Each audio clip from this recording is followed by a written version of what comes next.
Good morning, ladies and gentlemen. Welcome to Monkey in the Morning. I'm your host, the Ranting Monkey. That's stupid. And we're going to talk for a little while. I don't know how long because I am tired. Guys, I've been up all night. Usually this is about the time I am waking up for the first time, trying to get my ass back to sleep. Sorry, I had to take my medicine. Forgot to do it earlier. How are you? It's Friday, and Ruth Bader Ginsburg is making history even in death. I was upstairs eating some ramen noodles, talking with the wife. Sorry, I got to pour the nectar of the guys. I am so unprofessional today. Least professional monkey on the intranet, and that's just science. But anyway, so I'm upstairs. And Lady Monkey is watching whatever the hell show Kelly Ripa's on now. Your voice is going to be shot, Ranting Monkey. Nah, I'll be fine. This is what I do. It's calloused at this point. It's just how it is. Anyway, so she's watching Kelly Ripa's thing. And CBS cuts in to show us the hearse that's carrying RBG's body to go lie in wait at the Capitol. Because doing it once is enough. You gotta move her body all around so everybody gets a sniff. And they actually said that even in death, she's making history. Even in death, she's Super Ruth. Even in she is the first woman and the first Jew to be to lie at the Capitol building, where Nancy Pelosi and Chuck Schumer were waiting to greet her. That's what they said, waiting to greet her. They said that several times. They're waiting to greet the body. It's dead. It can't talk back. It's dead. And then I had to hear, oh my God, so much about she was so exceptional. Now, there's some things to be said about Ruth Bader Ginsburg in her activist days, where she it played a role in some serious cases. As a justice, she was garbage. Pincalo, thank you so much for the thumbs up. I appreciate it, sir. Raul says the level of stupidity is going to be higher today. Oh, it's going to be something. It is going to be something. They actually did a little segment talking about even little girls dressed up like her for Halloween. Yeah, there was one picture of a little girl whose mother probably made her do that. Or she had done a book report. So she said, I want to be RBG. All right. Most little girls were still dressing up as other things. It's cool that one of them was, for some reason, that worried about the Supreme Court that young. If only we could get our high schoolers to understand the Supreme Court a little better, you know? But Tall Person says Mao still makes history after his death. I just thought it was, even in death, Ruth Bader Ginsburg is making history. And then I get onto Twitter and I see that Kamala Harris has tweeted out the same stupid shit, even in death. Like, she's not a super villain, you weird fucks. Trucker Matt, thank you so much. Every SCOTUS decision from this point will be absolutely ruthless. Not necessarily. There could be another Ruth eventually, but for a while, it's ruthless. My kid wants to be Harry Potter. I want him to be something scary. I never win. Yeah, you just got, they want to be their heroes, right? Yeah.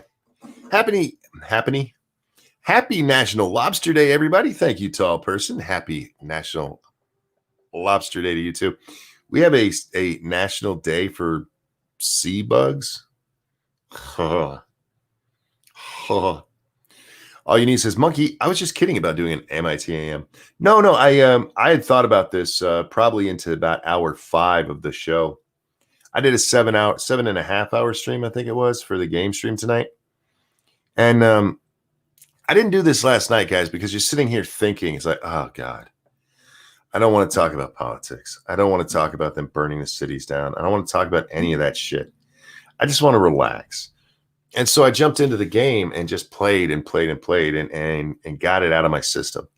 Sometimes I need a break. Sometimes I just need a refresher. And yeah, I was feeling better. So I was like, yeah, I'll probably do a monkey in the morning. So I appreciate you saying you were just kidding, but no, I had already thought about it. Once I started feeling a little better, once my brain was like, all right, yeah, we can handle the world today. Oh, in other good news, let's do some good news real quick. Peanut, her fever is under 100 finally. And apparently she's up and playing. This is Kyle. Thank you so much. Who says, hello, chat people in Monkey. Hello, sir. I hope you're well. But yeah, Peanut is doing a lot better. So she was in the ER last night with 103 fever, guys. So her mom texted us a little while ago to tell her it's down, and she's actually up and playing. So that's awesome. I was Huckleberry Hound one year for Halloween when I was a kid. Oh, you know what? I was, let's see, I've been a vampire. I was Batman. I'm trying to remember all the costumes. I was a hobo one year. I went as a soldier one year. I went as a ghost one year. We couldn't afford costumes, so we just cut holes in white sheets, and all three of us were ghosts. Welcome to being a poor kid. Hey, Scribbles, how you doing, my friend? I'm trying, man, I was a lot of things I know, but most of them have just disappeared into the memory hole. Those are the ones I remember. Our costumes were always made by mom. It's like our vampire costumes. They were these really elaborate things that she made for us. And the hobo ones, she did that all up for us. She cut the holes in the eyes for the ghost things for us. I know that I had some. I think I was Batman twice because I was Batman in a costume my mom made for me when I was like 5. But then I was a Batman again in one of those plastic costumes with that horrible plastic face mask you couldn't breathe in. I know I was Batman once there too. So yeah, I was a lot of things. Being a kid at Halloween was the best. It was the best. And if you lived in Navy housing, you would get so much candy you could not eat it all before Christmas, even if your mom wasn't paying attention to the candy drawer. We would take pillowcases, a normal size pillowcase, me and my brothers, and we would fill all 3 of them on one trip around the neighborhood.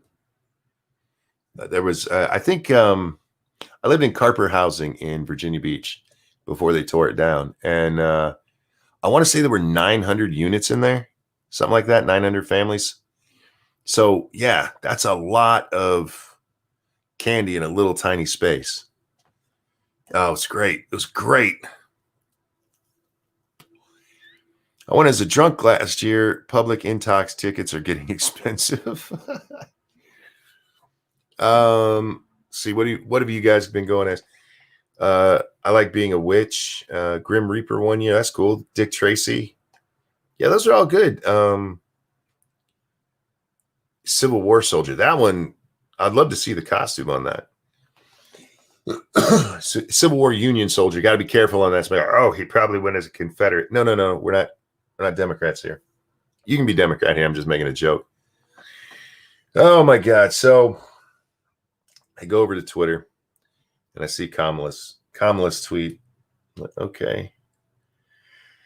And then I see Chris Salisa's tweet. Chris Salisa is a fucking moron, man. This is what he tweets out. Let me bring this up.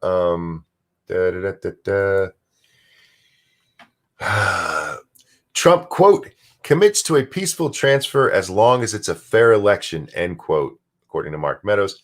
Again, not helping. That's what Chris Salisa adds to Trump saying it'll be a peaceful transfer of power as long as it's a fair election. What's wrong with that statement? I mean, other than you're going peaceful transfer of power, then there's no reason to like take it to court. Not that he's going to break out the military for it, but that's how it's going to be read. Of course it is. They're going to take the least charitable reading of what he said, and he's going to send in the military if he doesn't think it was fair. And of course, everybody in the thread's like, he's only going to think it's fair if he won. That's not true. There's nothing to suggest that. I mean, he has said the only way that they can win is to cheat. But that's a braggadocious thing to say. You say that against somebody, you know, against an opponent. You're like, the only way you can beat me is if you cheat. That doesn't mean they're actually going to cheat and that they actually can't beat you. It's just being a jackass to them. But they take all of this stuff, and it's always with the least charitable reading because it's CNN. Again, not helping. What is it, Chris? You don't like fair elections? Shouldn't everybody? I thought that's what they wanted, was free and fair elections. If you want to talk about what's central to democracy, how about a fair election? That would be central to democracy. Democracy hangs in the balance if Trump nominates a Supreme Court nominee. No, not even a little bit. That has absolutely fuck all to do with our democracy. You can have a democracy without a Supreme Court. All a democracy means is you got people voting. That's it. And it's not any deeper than that. There's different kinds of democracies. Different people do it differently. It's just voting. And if you want voting to be worth a damn, it should be fair, right? It's weird how Trump well, I don't know if it's an accident, but he gets them to accidentally make themselves sound really fucking stupid. And it happens over and over and over and over again. Over and over and over again. Now they're coming out against fair elections? And then the one I saw because of scribbles.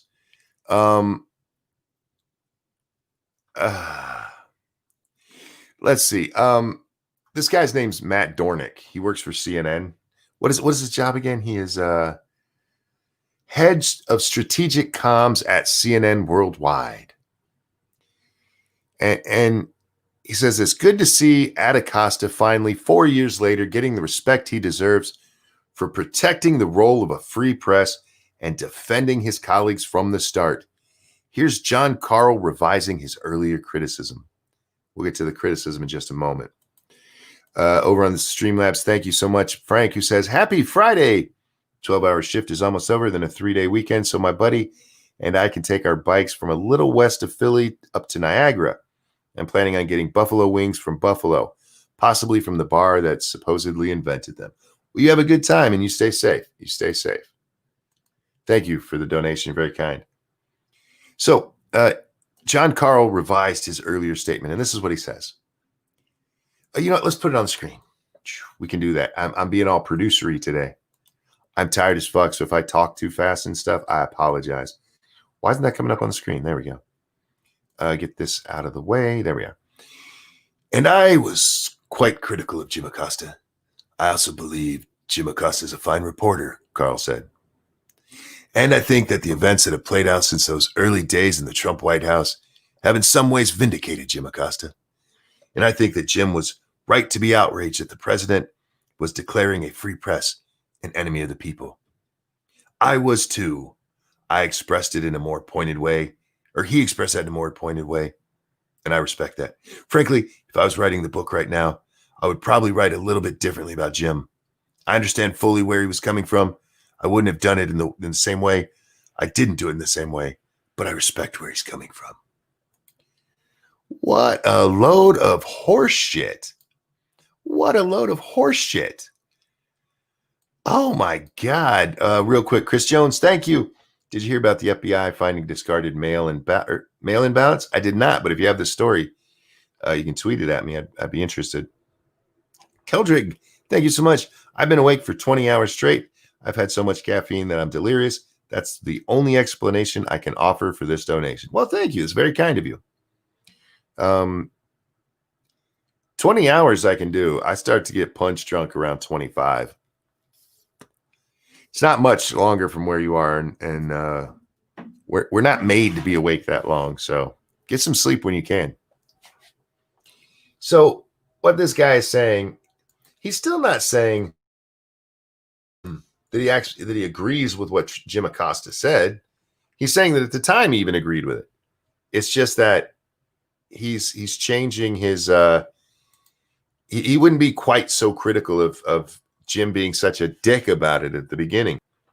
But here's the thing. I want to go back to what this guy from CNN said. Good to see Jim Acosta finally getting the respect he deserves for protecting the role of a free press. Donald Trump has never gone after a free press. He's never said that we shouldn't have a press. The only time that he said that the press in general is the enemy of the people is when he's talking too fast and he doesn't throw in the fake news part. Because from the beginning, it was always that fake news is the enemy of the people. And unless you're admitting to being fake news, then you shouldn't be worried about him calling you the enemy of the people. This is a tired bullshit line that they've run over and over and over and over and over and over again. This is what pisses me off about these people. It's easy to be honest. You can be upset about Trump for things he does. You can think him pointing at Jim Acosta and calling him fake news to his face makes Donald Trump a dick. Doesn't make him wrong. Doesn't make him wrong. How many times over and over and over and over again have we seen CNN push stories that are absolute bullshit? How many have we seen that are about Donald Trump that are absolute bullshit? Has anybody apologized for that BuzzFeed article that supposedly had the smoking gun about Donald Trump and how they were the Mueller investigation was going to get him? And everybody's like, well, we don't check this ourselves, but BuzzFeed said it, so we're going to tell you guys that BuzzFeed said it so we can get it out there in the universe. Turns out to be a bunch of bullshit. Anybody come out and apologize for that? That shit just went away. You know why? Because they know they can lie, and it doesn't matter. Even if they get caught, it doesn't matter. That lie will get told over and over and over and over and over. That is the enemy of the people. That is what Donald Trump is talking about. If you guys would stop your fucking lying, this wouldn't be a fucking issue. But you can't help yourselves. You can't help yourself. You see Donald Trump raise his head to the heavens with his hands out and say, I'm the chosen one. And you're like, oh my God, he believes he's Jesus. That was the headline everywhere. Donald Trump claims he's the chosen one. And if you watch the fucking video, it's him being silly. He's making a joke. He's talking about how other presidents hadn't done something, so it's up to him to do it. He's the chosen one. You guys all played it up like he was actually pretending he was Jesus. Every fucking one of you news outlets did that shit. You guys have spread the lie about fine people on both sides so many times I cannot count them. And I count pretty well. Pretty good at math. I just saw it again the other day. Not one of you shitheads called out Joe Biden for lying about it during the Democratic National Convention. You guys just repeated it again. There was a New York Times article yesterday where it was repeated again. This lie has been told so many times that there's this idea that if you tell a lie enough times, it becomes the truth. And if that were true, this would actually be the truth. Because the truth is, Donald Trump did say very fine people on both sides. He also admonished the people who were being violent on both sides.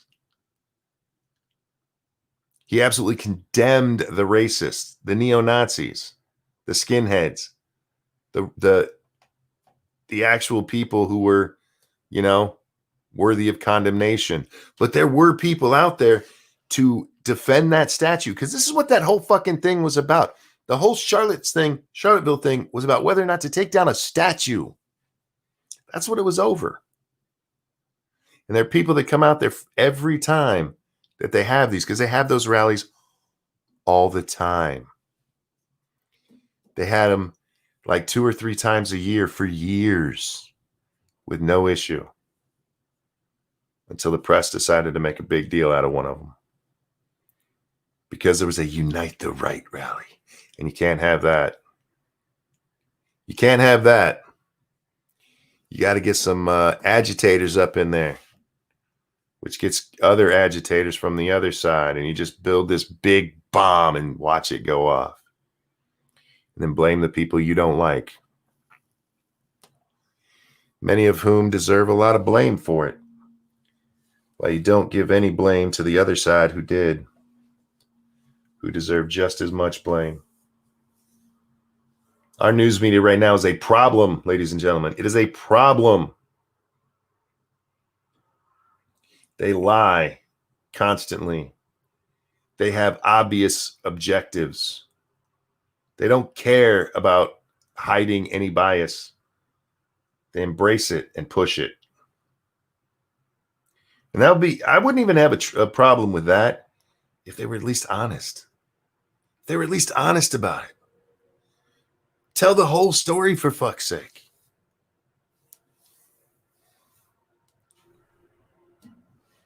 It's amazing, man.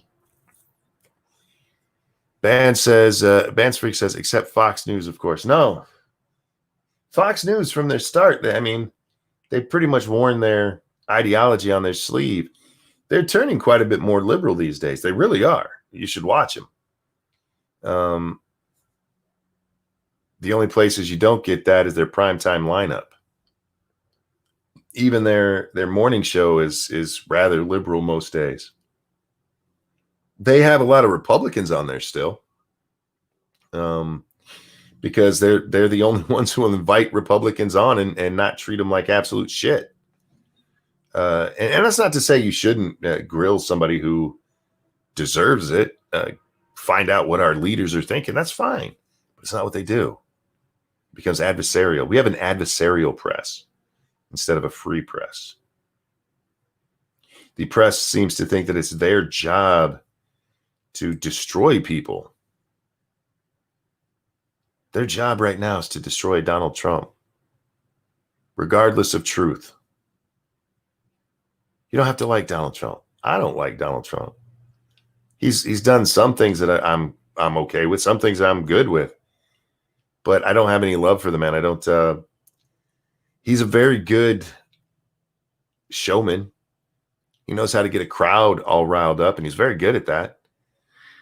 He does what he says he's going to do. Nobody can take that away from him. But it's just, I'm not like motivated for the guy. I don't have any loyalty to him. But the way the press lies about him, man, I end up defending him all the time.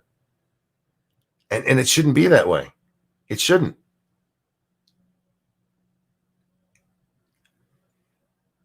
He's lied thousands of times since he was inaugurated. Those lies include things like, my favorite one is the mile high burgers. Burgers stacked a mile high. They weren't actually stacked a mile high. Some of the lies include things like, he told the truth, but one of them was literally that he accidentally said that his father was from Germany rather than saying his grandfather. Like, that lying son of a bitch. That's real stuff, guys. That's real stuff that has been big stories in our media. The nightly burning of Portland by Antifa doesn't get covered at all. Ain't that something? Ain't that something? The only time they cared about it was for a weekend when they decided that the federal police who were defending a federal building from arsonists were being too mean to the rioters, the protesters. I'm sorry, the protesters.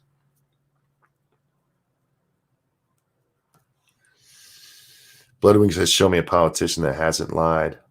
I'll wait.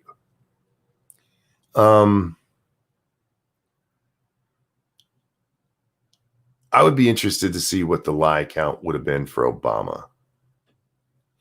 And the funny part is, you know what's going to happen if Joe Biden wins?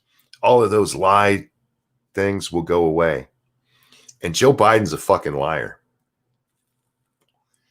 That man has been caught outright lying repeatedly. Whether it's in writing where he was busted for plagiary, or whether it's him lying about his college achievements.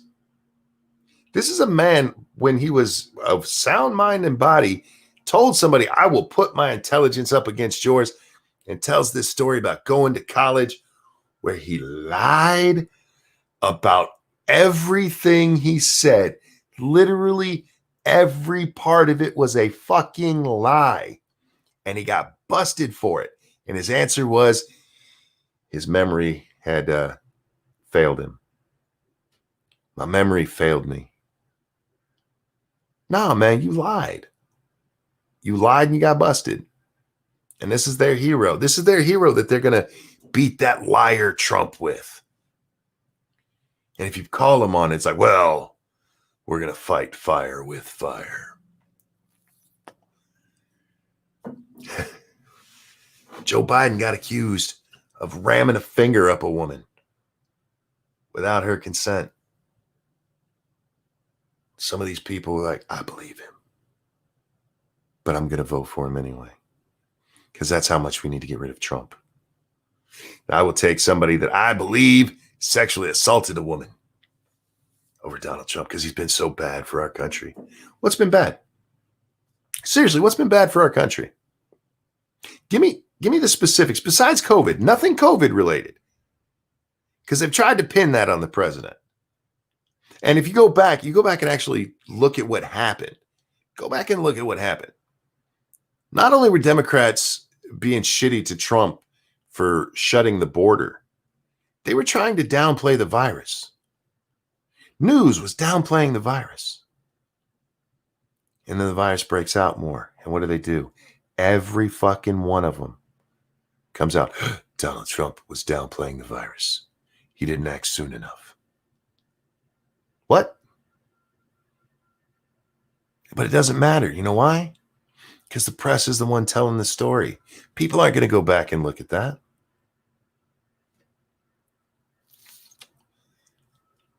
People aren't going to go back and look at that. The fact that they were taking it less seriously than even the president, some of them are like, he didn't even bring it up during his State of the Union. Yeah, he did. He brought it up and said, we need to help China defeat this thing. That's in the State of the Union. They're like, he didn't talk about stopping it here. We didn't know it was here. At that time, we didn't know it was here. Everybody, the entire world thought it was just in Wuhan, because the Chinese were lying to us about it. And it blows up and turns into a real thing. Instead of admitting their own mistakes, Donald Trump lied. And then Bob Woodward's book comes out. Oh my God, Donald Trump downplayed it. You guys were doing that in public. He didn't say that he lied about it. He says just downplaying it. He doesn't want to scare people. And you people were out there, Nancy Pelosi telling people, go into Chinatown, go out there and just buy shit. Go hang out with a whole bunch of other people in a really crowded, small shopping area. There you go. She told people to do that.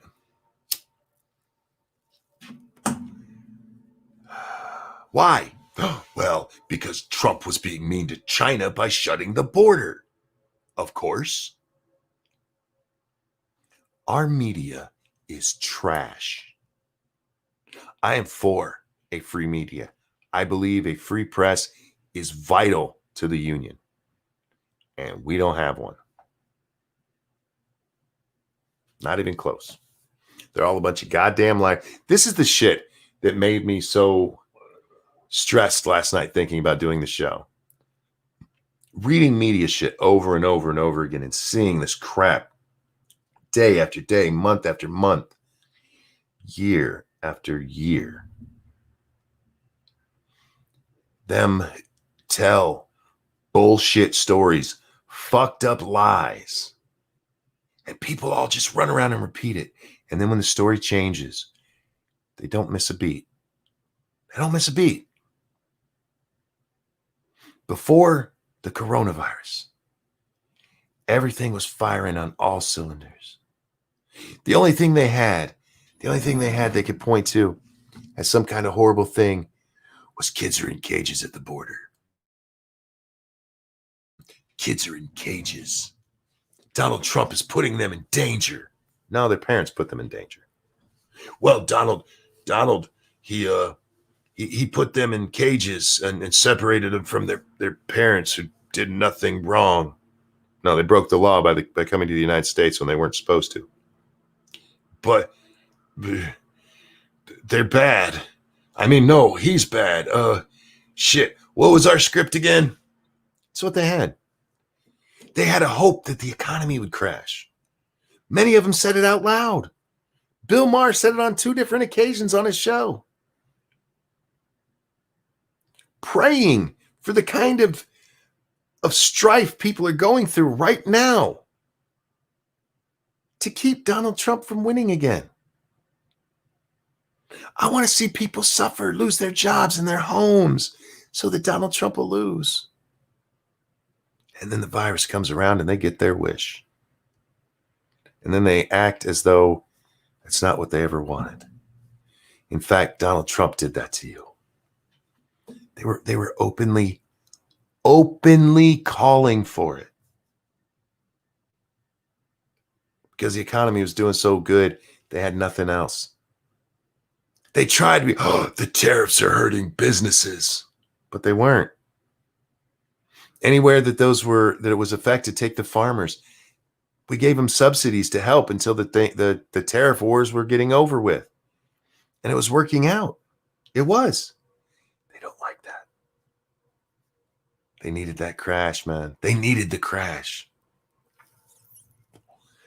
Look at them wringing their hands now, man. Oh, clutching them pearls. Oh, Donald Trump was so horrible to us. So horrible to us. Look what he did. This Wuhan, what are we supposed to call it? I forgot. The coronavirus. That's it. The coronavirus. Look, you can't call it China virus? Are you sure? Because that's what we used to call it. Coronavirus. All right. This coronavirus is affecting black people more than anyone else. Donald Trump doesn't care about black people. He knew it was going to affect, even though there's no black people in China. He knew it was going to affect black people worse, so he let it spread. Tried to take away your health care by getting rid of Obamacare and the individual mandate during a time when there's a pandemic. You guys know you can still buy insurance, right? You can still get insurance. You could before Obamacare too. Cheaper, believe it or not. But they ain't going to tell you that, are they? Of course not. That would be honest. It's just such nonsense, and our press plays right along with it, man. They don't even question it, not even once. They won't ask Joe Biden a tough question. They won't ask him anything. Not one fucking reporter has asked Joe Biden what he meant by "you ain't black." Take that back. Cardi B might have. I didn't see her interview. Anderson Cooper didn't the other day. He didn't go, "Mr. Vice President, what did you mean by you ain't black? What did you mean by, unlike Latinos, blacks are pretty much all thinking the same?" I'm paraphrasing him there because I forget his exact wordings. But he didn't ask him about that. Can you imagine if Donald Trump said that? Can you imagine if Donald Trump came out and said, black people all think alike? Do you know what what would happen? Oh my God. Donald Trump is playing up racist stereotypes. This is a dog whistle.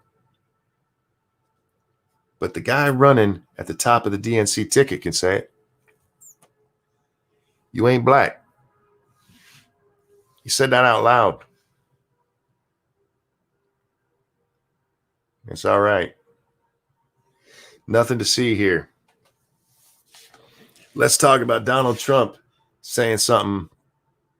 Let's talk about Donald Trump saying instead of 4 more years, say 12 more years. It'll drive him nuts. Oh my God. He said 12 more years. Presidents can't have 12 more years. He's a dictator. The fuck are you talking about, man? He even said it will drive them nuts. It was a joke. He knew it would piss you off. And that's what you report on. You report on the president fucking with you. You report on the president making a mockery of you. And you report it as though it's real news. And there's a lot of people who fall for it, man. A lot of people who fall for it, unfortunately. Donald Trump doesn't fear a fair press. He doesn't like what he calls fake news, what I call, sadly, just the press.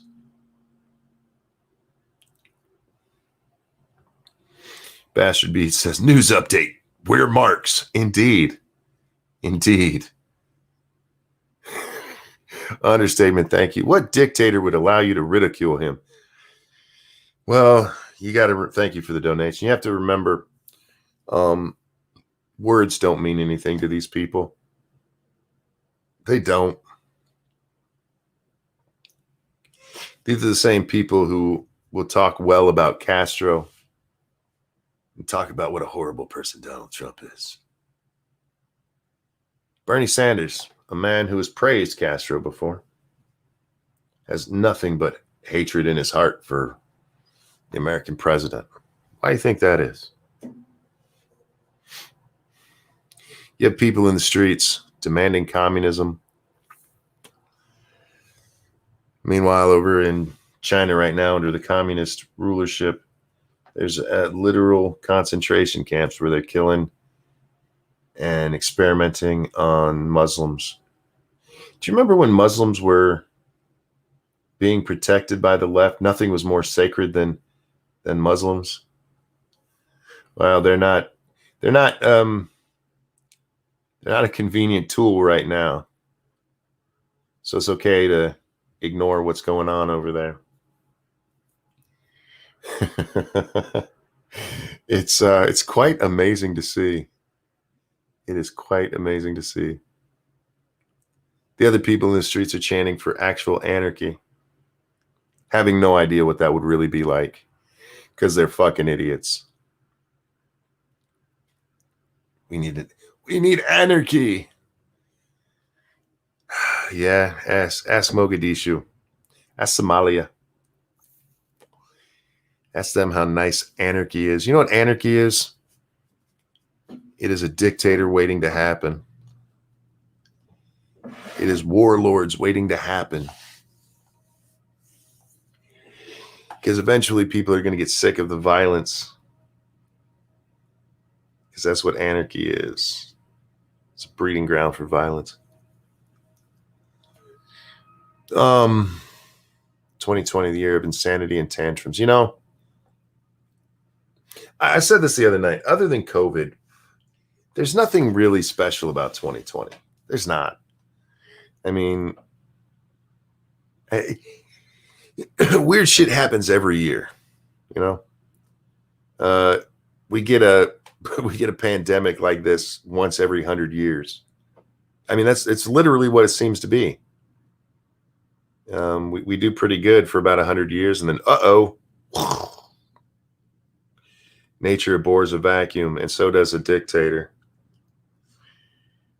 The warlords over there in Somalia just destroyed the place, killed a whole lot of people, displaced a whole lot of people as well. We took a bunch of refugees. One of them's a congresswoman now. Don't worry, guys. Anarchy's great. Communism and anarchy. That's what these idiot-ass kids are out there chanting, and our press is running cover for. They're just peaceful protesters who want the police to stop being mean to black.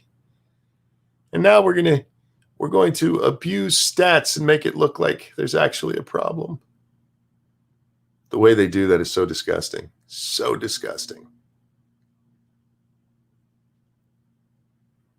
Blacks die. Police kill blacks at a higher percentage than they do of whites. It's not true. It's not true. Police are far more likely to kill a white man than a black man. That's just fact. They kill more whites than they kill blacks.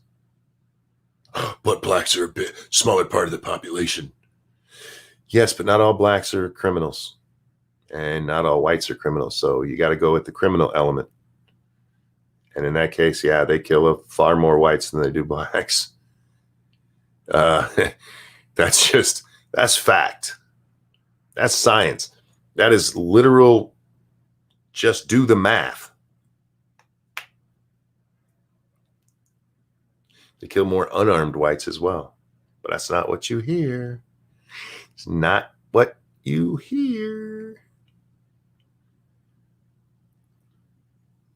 Because there's no advantage. There's no advantage in the truth sometimes. Not when the truth, they say the truth will set you free. It might, but it's not necessarily going to get your candidate elected. Kind of in a mood today, guys. Kind of in a mood. 2 cops got shot the other night. 2 cops got shot because a grand jury looked at the evidence in the Breonna Taylor case and said, yeah, unfortunately, there's no reason to charge anyone. Not with her murder. 2 cops got shot over that.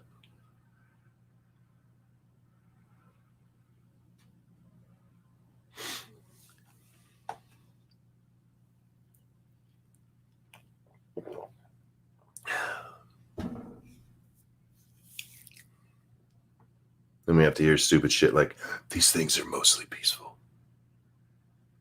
Watch a fat, bald-headed fuck from MSNBC standing in front of a burning building in Minneapolis tell us that most of the people out there were being peaceful.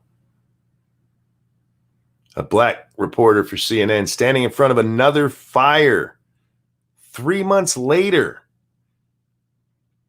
telling us about how everything is mostly peaceful.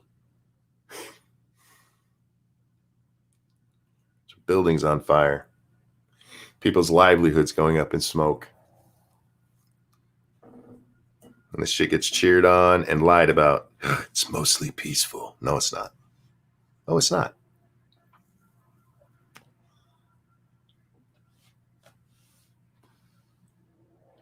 You're going to get people killed. And that's not good for the Republic. Our press right now is not good for the Republic because they're not press. They are they're PR agents for different political parties. That's all they are. And that's got to change. We're going to leave that there. Did I update on Peanut? Yes, Peanut is doing much better. Thank you so much. Thank you so very much. Bridget says people have already been killed. Yeah, they have. Yeah, they have. More are going to die. And it's all because they don't give a damn about what's actually happening because they have an agenda.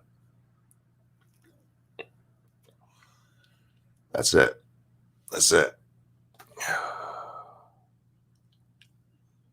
It's depressing, man. Because they're too powerful. There's no way to stop them. You can point out that they lie, but they have such a voice. And the counter voices, they're mostly being silenced. Partially of their own stupidity. This is why I am very careful about what I say on places like Twitter. I like having a voice. Unfortunately, that requires me to play within their rules. Same thing here on YouTube. I have to play within their rules because I like having a voice. Because getting myself silenced on principle doesn't help. All that does is takes one more voice away. Your daily reminder. I don't care who you vote for. Just don't vote for Joe Biden. So, guys. I wish I had something fun to talk about. Do you guys like Halloween movies? Do you guys watch any special movies for Halloween?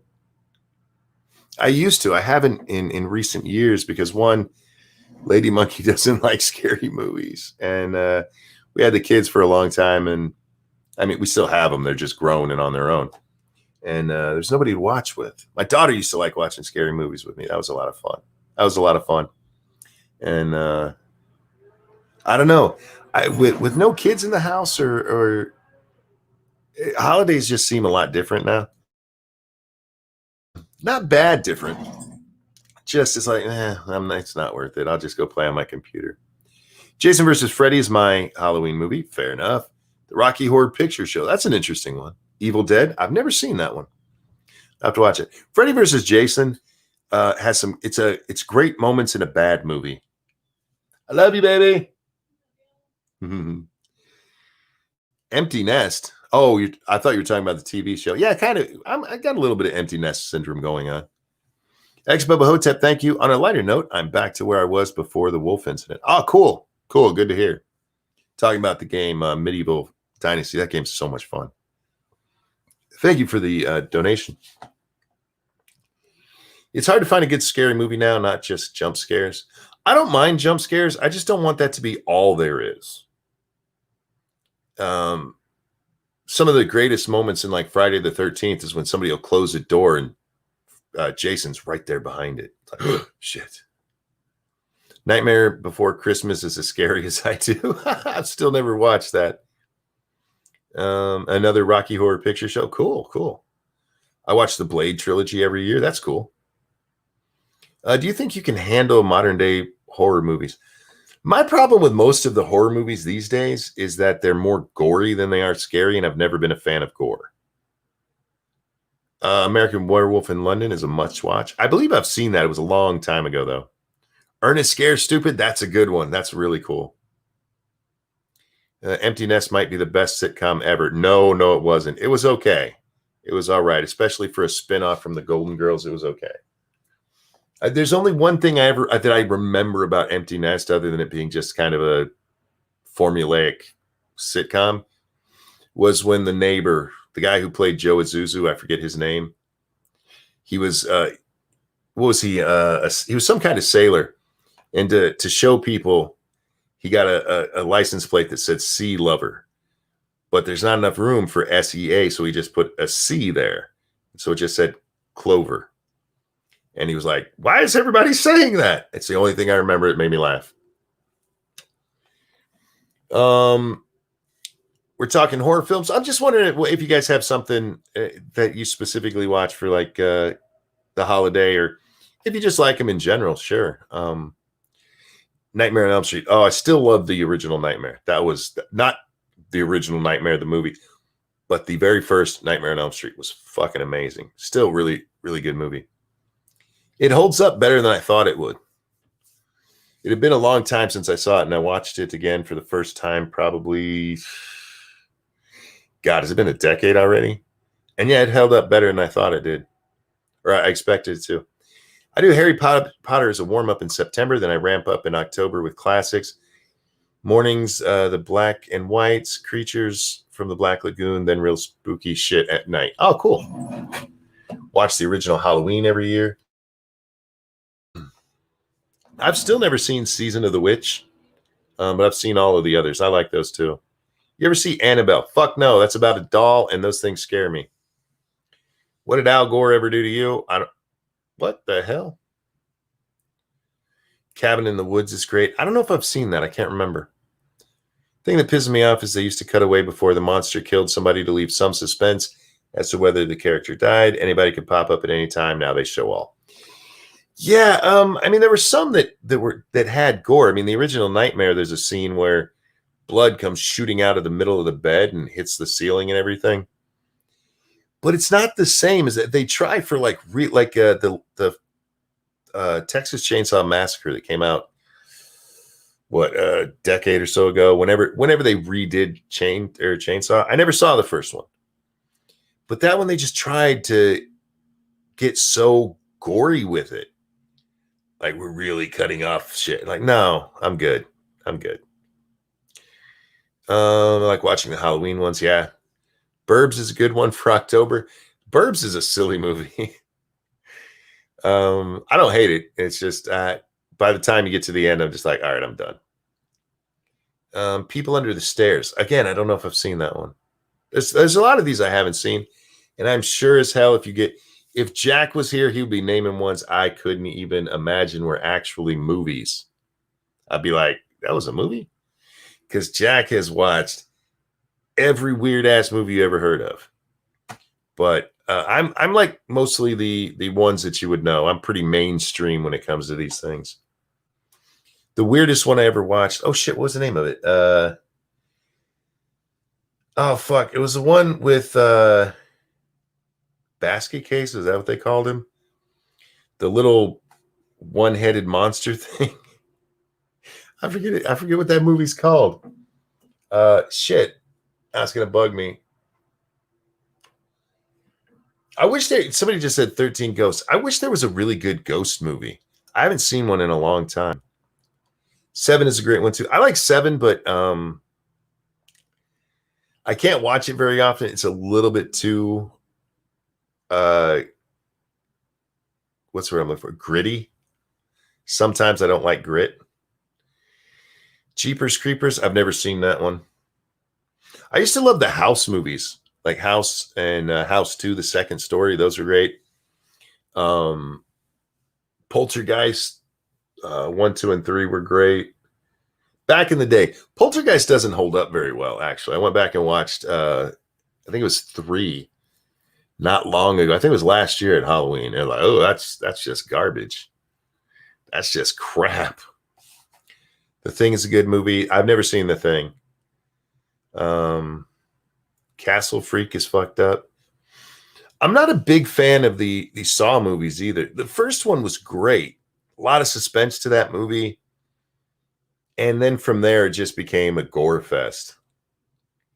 I'm kind of, I'm sorry, I forgot who said earlier, but I don't always need to see what happens.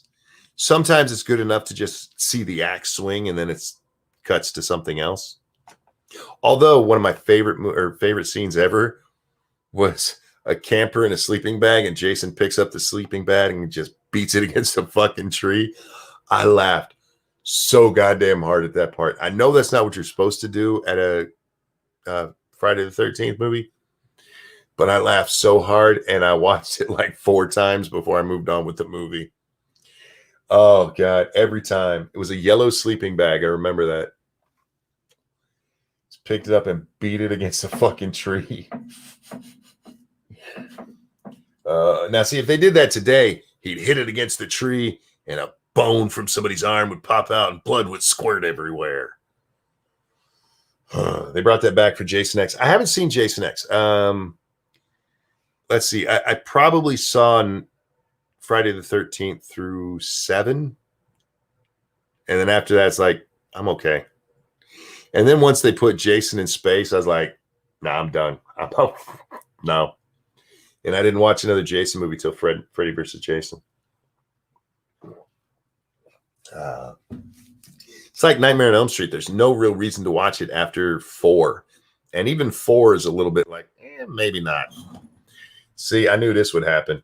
I started talking horror movies, and look who shows up. My friend, how are you this morning? I'm doing well. How about yourself? I'm in a better headspace than I was yesterday, so not bad.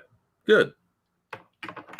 Yeah, I was just asking the folks here, what kind of movies they watch for Halloween. We've had lots of good ones thrown out there. Hellraiser, there you go. And I told them, if you want to talk weird, scary movies, gory movies kind of thing, Jack would be the one to talk to. Indeed. I'm a big Halloween fan, so if there's a horror movie to watch on Halloween, I'm in. I'm much more. I was telling them I'm more of a. I would almost call it pop horror.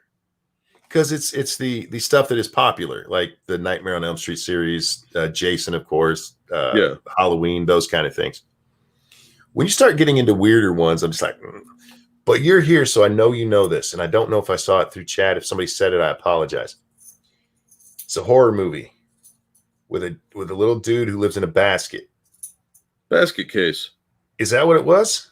Yeah, monstrous little guy. His brother carries around to murder people. Yeah, basket Yeah. Okay. case. See, I thought his name was Basket Case, but I couldn't remember if that. Okay, that is the name of that. Is a weird ass movie. That is probably the weirdest I've ever gotten. Yeah, well, they're kind of like B-rated horror movies. I think there's 3 of them. I know there's at least 2. But yeah, you got the 80s was great for weird horror movies because you had Basket Case, you had Chud, Nightmare on Elm Street. Most of the Friday the 13th came out then. So you had all kinds, plus the great B movies like my favorite, Sorority Babes in the Slime Bowl Bolorama. It's just funny that is the name of a movie. I know. Plus, it's an awesome movie. So it's a great combination. Plus, you had like Hobgoblins, Ghoulies, Gremlins, and Critters, which are all kind of the same theme of little impish monsters that can destroy things. And those were all pretty entertaining movies in their own way. They're just, most of them are really bad. Attack on Podcast, was it Wes Craven's New Nightmare where the actors played themselves at the beginning of the movie? Yes. And that was actually a pretty decent movie. It was weird seeing them play themselves, and it was kind of like a Scream version of Nightmare on Elm Street. Yeah. Where you're in on the joke, but you're not. So it's cool, yeah. Wes Craven was a weird guy. Yeah, but it worked for him. Yeah. Look, he was either going to write horror or kill people and put them under his house, and I think he made the right choice. For now, yeah, I'll go along with that. What about Munchie? That's not one I've heard of. It was okay. It was like the Nuki of horror movies, because Nuki was an E.T. knockoff. Okay. And in some ways, it was better. It was like, did you ever see Mac and Me? No, I know what it is, but I never watched it. No. Yeah, it's along those lines. Thank you, tall person. It says Happy National Comic Book Day. Excellent. I will read some comic books. Creepshow is a good horror movie. Several people have mentioned Creepshow. I've never seen it. It looks kind of dated because the budget was intentionally designed that way. Like they wanted to go for this kind of classic cheese. It was making a homage to the EC comics. Gotcha. I didn't much care for it, but I could see why people did like it. And there's 2 of those. And then you've got like the Tales from the Crypt movies, like the one with Billy Zane, Demon Knight, and Bordello of Blood with Dennis Miller, which was good up until the very end, and the ending was stupid. Somebody had mentioned Demon Knight earlier. I've never seen it. Like I said, I'm very vanilla when it comes to this. Yeah. Do you watch horror like all the time, or no special kinds of year? Or just kind of whenever I'm in the mood. And every fall I watch a few just for the seasonal thing, habit. But if there's like a good horror movie on that I want to watch, when I had cable, I would watch like marathons and stuff like that.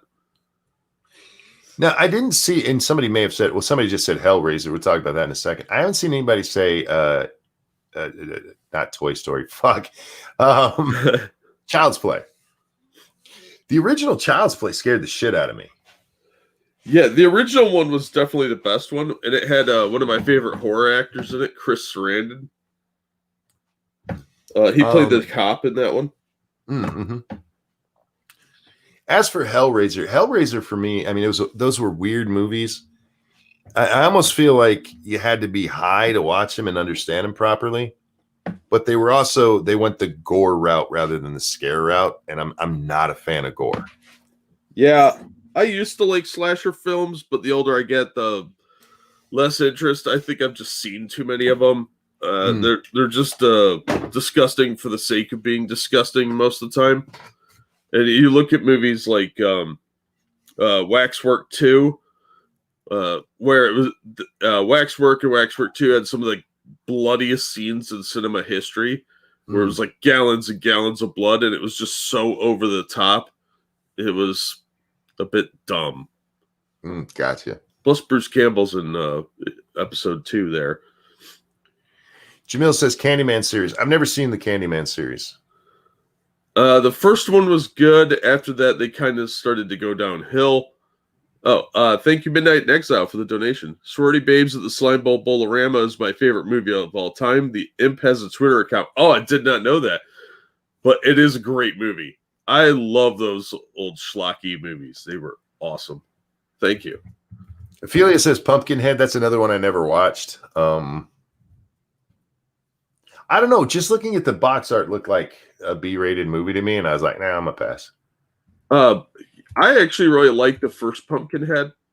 It had a really cool idea to it, and the way it ends is dark, but Lance Hendrickson is in it, and I'm a huge fan of his.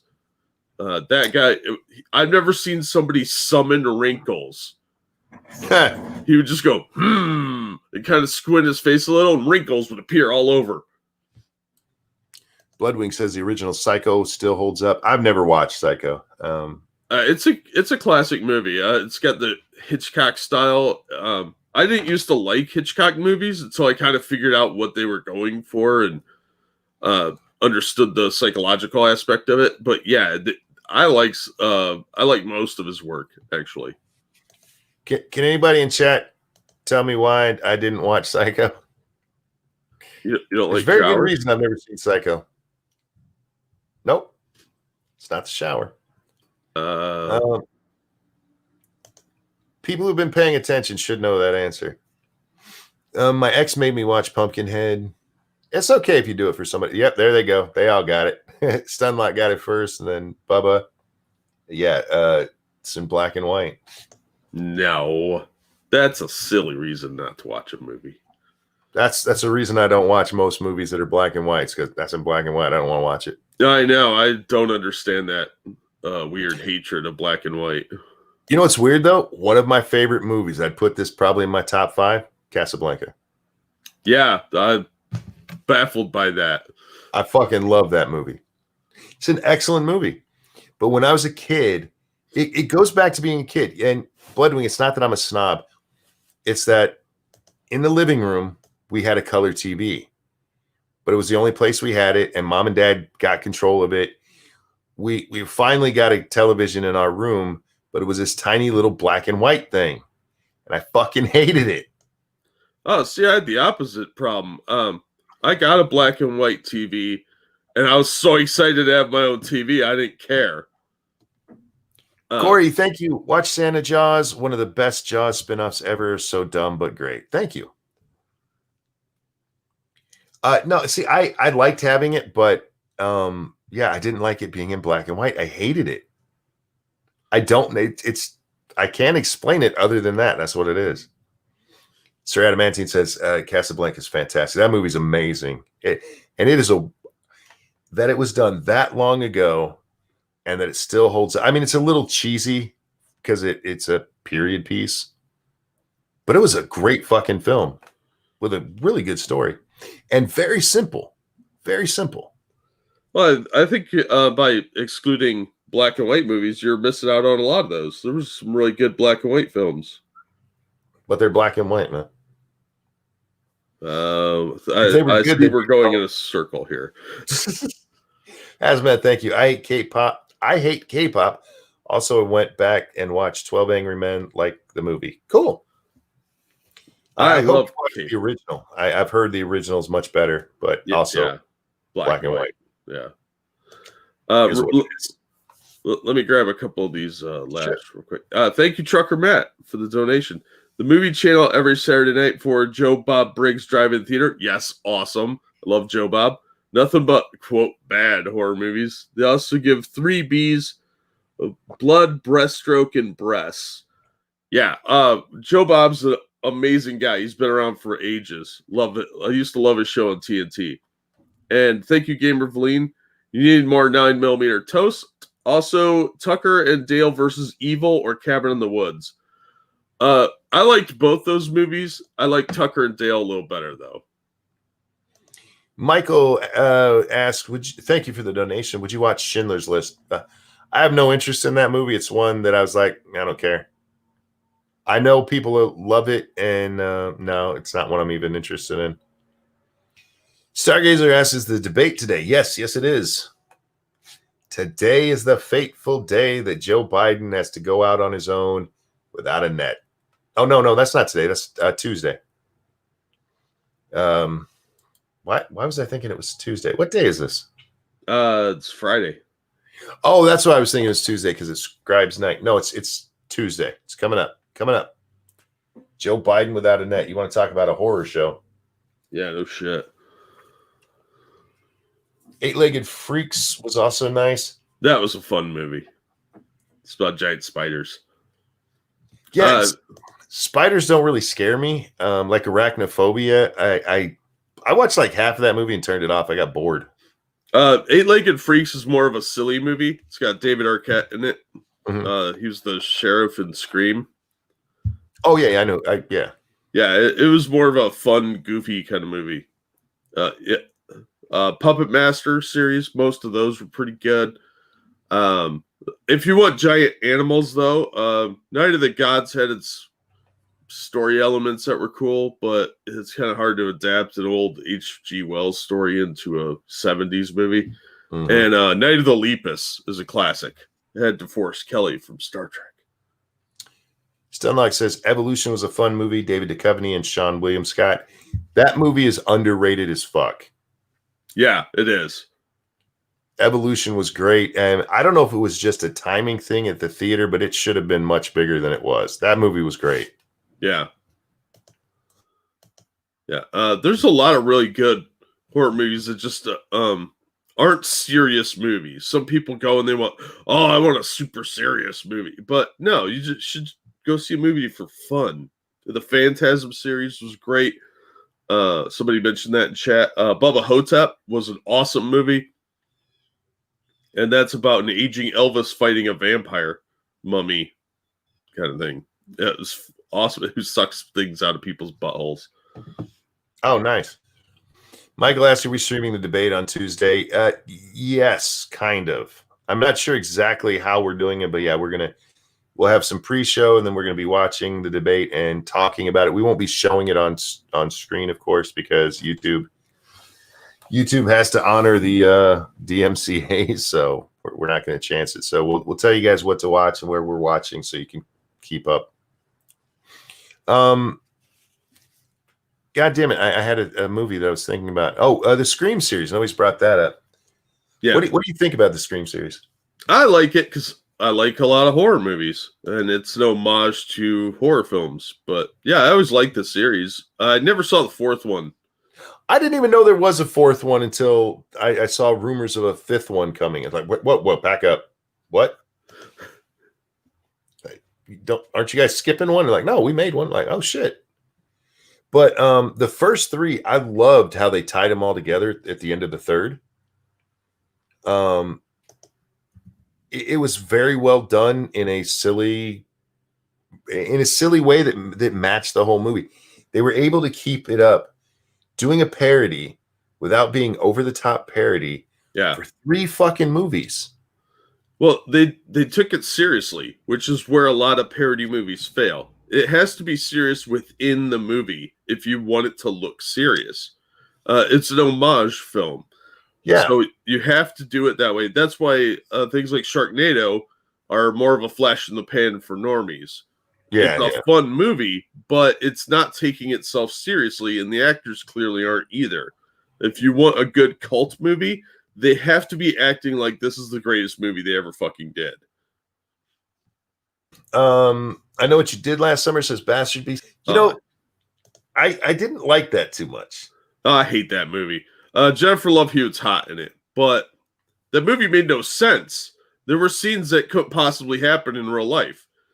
Like the scene where she opens the trunk and there's a bunch of crabs with ice in her trunk. Yeah. And then 5 minutes later, all the crabs and the ice and all evidence of water is gone. Yeah. Just not going to happen. Urban Legend was a better movie with the same general kind of theme. I've never seen it. For me, I Know What You Did Last Summer wanted so bad to be Scream. Yes. And they didn't pull off any of it right. I love Jennifer Love Hewitt, despite her giraffe neck. But if you want to watch her, a much better movie to see her in is Can't Hardly Wait. Yeah. By the way, one of my favorite movies of all time. The first Urban Legend. Okay, you mentioned Urban Legend movie. I still haven't seen those. My son loves them, but I haven't seen any of them. The first one was good. Beyond that, I didn't really pay much attention to them. And it's got Rebecca Gayheart, who was talking on her cell phone and hit somebody and killed the kid. Oh, damn. Yeah. The Conjuring, those are the first two were good. I didn't see beyond that. And I heard The Nun was garbage. But the idea of them in the first film I thought was really good. Event Horizon's a great sci-fi horror, which is pretty hard to do. A lot of people disagree with me on that, but I like that one. Bastard B says Scary Movie was a better movie. If you're talking about that, I Know What You Did last summer, I'd agree with you. Scary Movie 1 and 2, like most parody, like hardcore parodies, that's where it should have stopped. They hit pretty much all of the big ones, so you might as well stop there. And then people are like, no, we can make money off this. The Wayans brothers aren't involved, so we have all control, and let's fuck it all up. Yeah, the one with the knockoff of Signs where they saw the Ring video, that was fucking retarded. Mm-hmm. And I mean that in the like full-on Drool Cup way. Saturday the 14th was a good 80s parody movie where they were making fun of the slasher stuff. Yeah. That was a really good one. And Prom Night 2, Hello Mary Lou Prom Night 2, technically the title. Great one. Somebody mentioned Wishmaster. I didn't like that movie. I thought it was kind of silly. And yes, somebody had mentioned Saturday the 14th earlier. I saw it once a long time ago. We're not getting into the Die Hard being a Christmas movie argument right now. It is. That's all. Yeah, that's just a fact.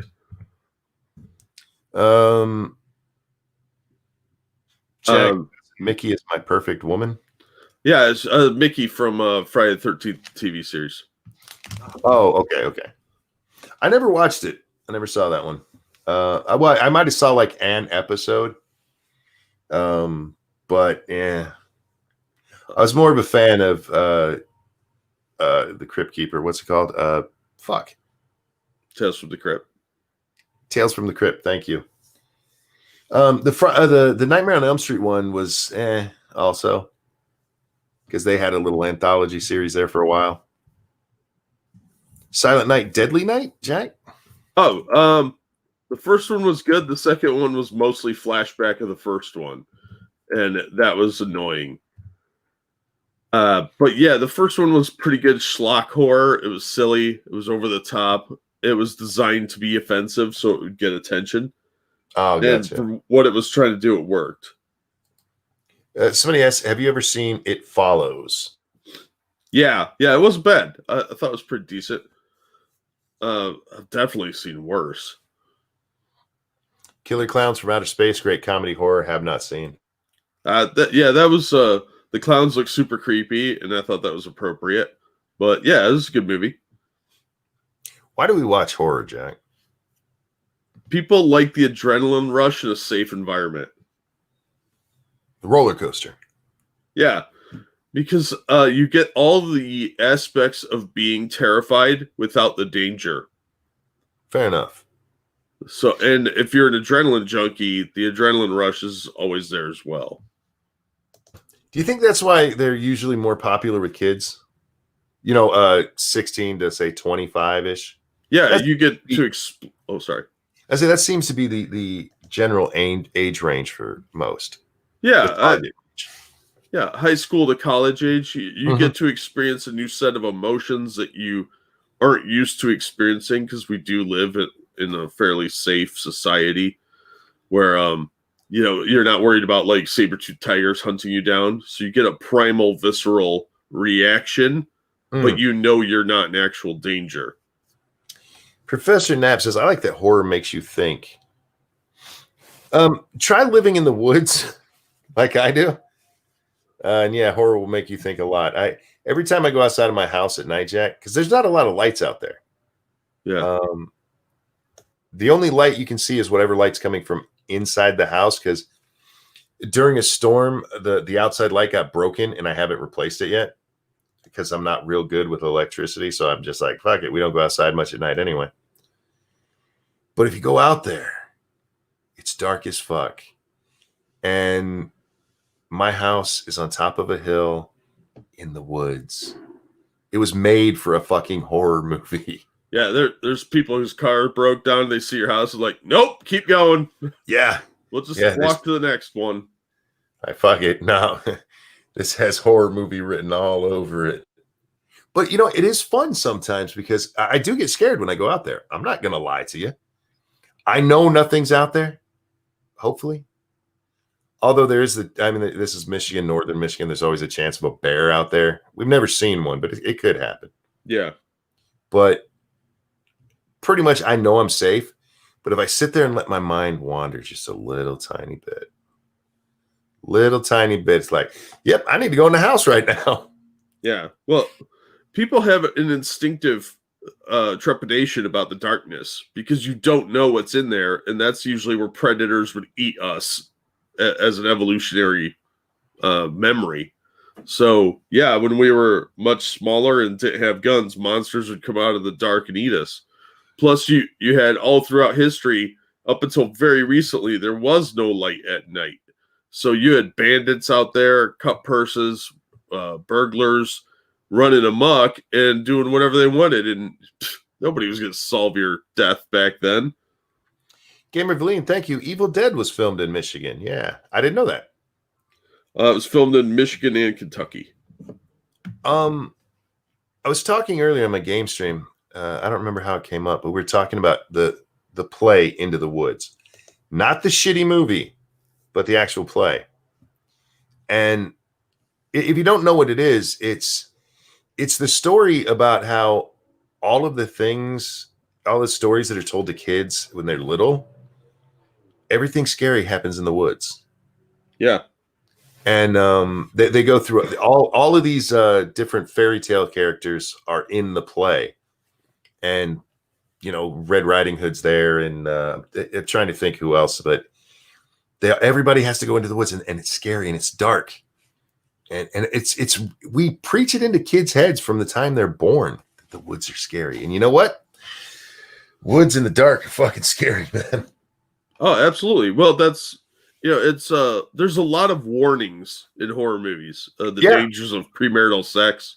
Oh God, that's a big one. STDs are represented by Jason Voorhees, sure, but premarital sex, drinking always leads to people getting murdered or killed.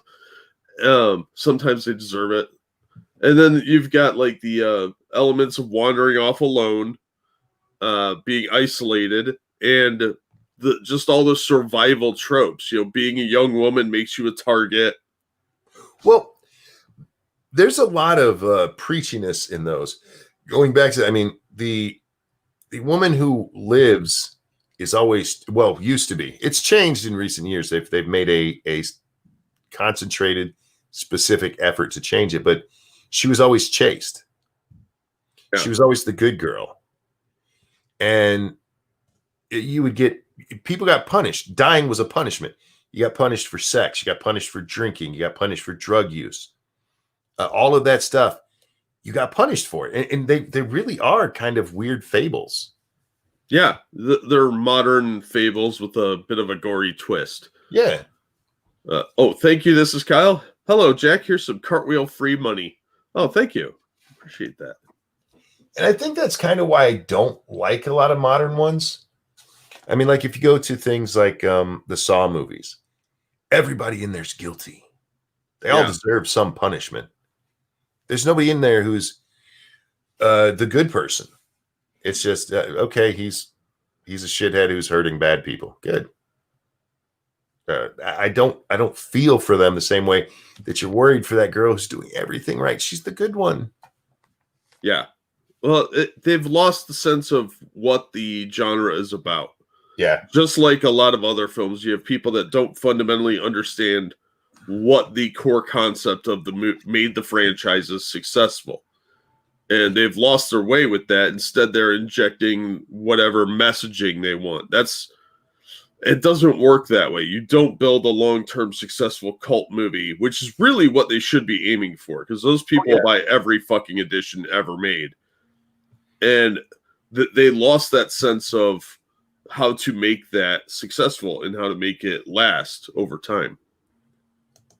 Well, I watched a symposium, and I forget who all was there, but they were talking about what we just talked about how the protagonist is always, or used to always be, the good one.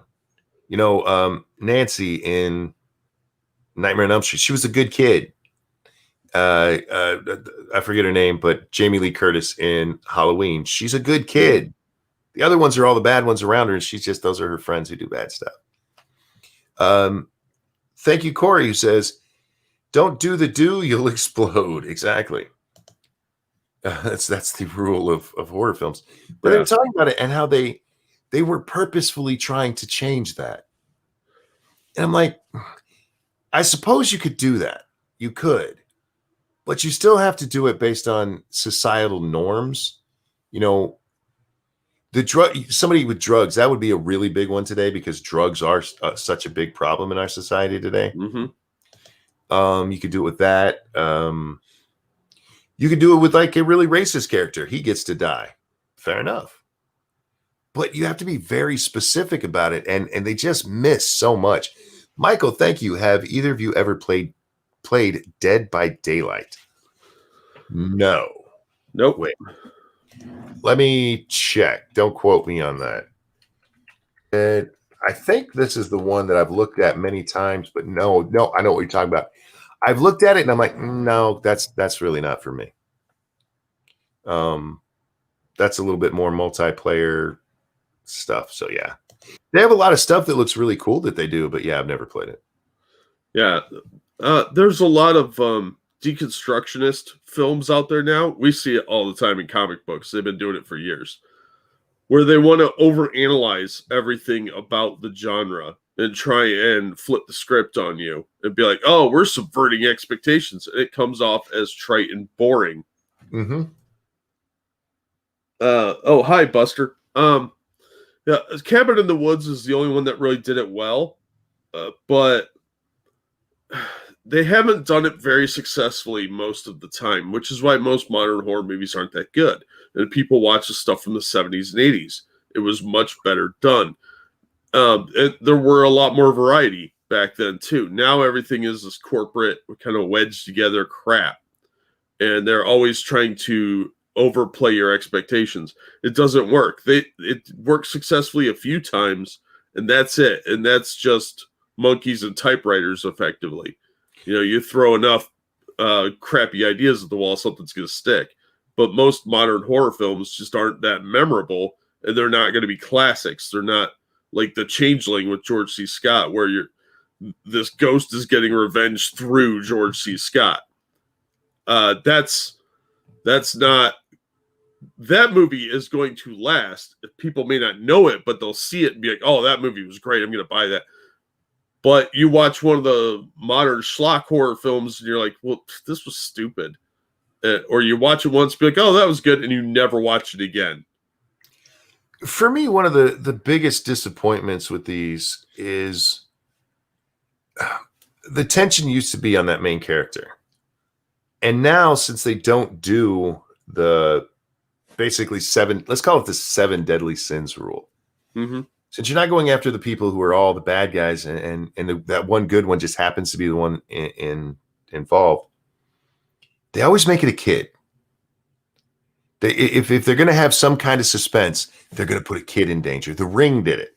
It's like, oh, that kid's going to get. If you're using kids for your suspense, I'm sorry, you're just lazy. Because nobody wants to see a kid get hurt. So you don't even have to try to make me care about that character. Because shit, I don't want to watch a kid die. Yeah. It's lazy. Well, they know that, and that's why the kids rarely ever die in the films. Sure. It did it, and Mimic were the two notable ones where the kids died. And do you hear that? Yeah. That is a Snapchat of my granddaughter bouncing on a new bouncy toy she has. Oh, I was like, did you get a Slinky? No. Sorry, guys. Yeah, that's a Pumpkin. She has a new bouncy toy, apparently. amongst some asses said, I'm sick of Freddy's white privilege.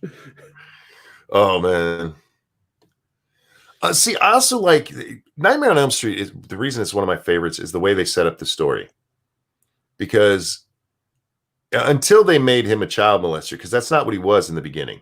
He was a child murderer, which is not good, but we still see that a little better than a child molester. Gamer Vleen, thank you. Yeah, but Cabin in the Woods was original because it wasn't quite a satire, while it mastered pointing out the corporatism and tropes used like satire. Well, there you go. I don't think I've seen it. I'm not sure. I've seen one with Cabin in the title in the last few years, and I don't remember what the hell it was called. It wasn't all that memorable. But going back to Nightmare on Elm Street, Freddy is a punishment to the parents for what they did to him. Even though he was out murdering children. Yeah. So you have this weird cycle of violence. That's another. If you can sit there and study some of these films, and it's like, God damn, there's a lot of messaging in here. Yeah. And now it's not like it's fucking in your face, overt bullshit. It's like, no, just make a good movie. There's a reason that you had Nightmare on Elm Street and Halloween and Jason, and then you had 1,000 knockoffs of those. Yeah. They were successful for a reason. They were modern fables is really a good way to say it. They're dark. Because if you go back and look at the original fables, not the washed down Grimm's version of them, there's some scary dark shit in there that like, whoa, what? Why are children learning this? But that's how you catch kids alive. And they're doing a lot of subliminal messaging through horror films. Like, these activities are not appropriate. Why are you going off alone in the woods to do illicit sex with your fellow teenager or college student, boyfriend, girlfriend, whatever? That's dangerous. And it is. We have seen people get murdered on lovers' lanes. Sure. The Texarkana killer was inspiration for some of these horror movies. They never caught him, and he killed at least 5 people. Why make a good movie when you can virtue signal the whole time? I know, yeah. It's just amazing to me that they see these formulas that work, and they're like, "Nah, we're not going to do that." Yeah, because I think some of it is arrogance. They think they can do better, and what they lack is subtlety and nuance, where the messaging was just sort of under the surface of most films back in the 70s, 80s, and early 90s. Mm-hmm. And they thought that was too subtle, I guess, and wanted to bash you in the face with it because they lacked the subtlety and nuance necessary to create a story, to create a modern fable, a warning to others. Hey, this is bad behavior. Don't do this. Plus, we've lost some of the stigma around those moral cores that made those 80s and 90s movies very successful. You know, and you're right about that. And I think, man, I wish I had the talent to write, because I would write my own fucking movie. I'd make the damn thing myself if I had to. I want another good one, Jack. I know. And one worthy of a franchise. We haven't had one worthy of a franchise in forever. That's true.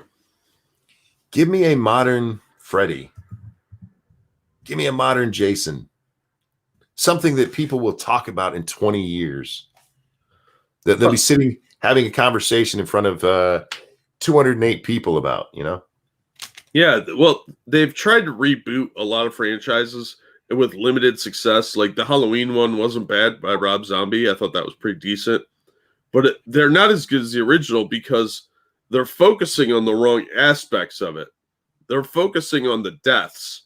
Yeah. Because they think that's what does it, but it's the messaging underlying it of, oh, these guys did this bad behavior. Look at what happened to them. They've lost the moral aspect of it and kept the slasher aspect. And it got, yeah, the deaths were over the top and silly, but that was part of the fun of it. The moral underlying message is what really carried the movie. Like, oh, will the good girl die? Will the honest guy die? That sort of thing. You weren't sure who would live. And back then, I mean, that messaging is there, but you weren't beaten over the head with it. Yeah, subtlety is gone in cinema. They think everybody is really fucking dumb. So if a movie treats you with any degree of decorum and respect, suddenly it's a good movie, even though it wasn't. Zan says, I don't remember who said it, but fairy tales don't teach children that monsters are real. Children already know that. Fairy tales teach children that monsters can be defeated. Well, Jack, you just said something a moment ago, and I'm glad you said it the way you did. Because so many people, when they talk about the fairy tales, like if you read Grimm's tales, they're actually they're really, really dark. Grimm's fairy tales are not that dark. The stories they're based on are. Yeah, absolutely. Grimm's fairy tales were actually Disneyized at their time. And yeah, Disney's taken them and since even done it even to at the nth degree. But Grimm's fairy tales aren't that bad. No, that's how I know people who say that haven't actually read them.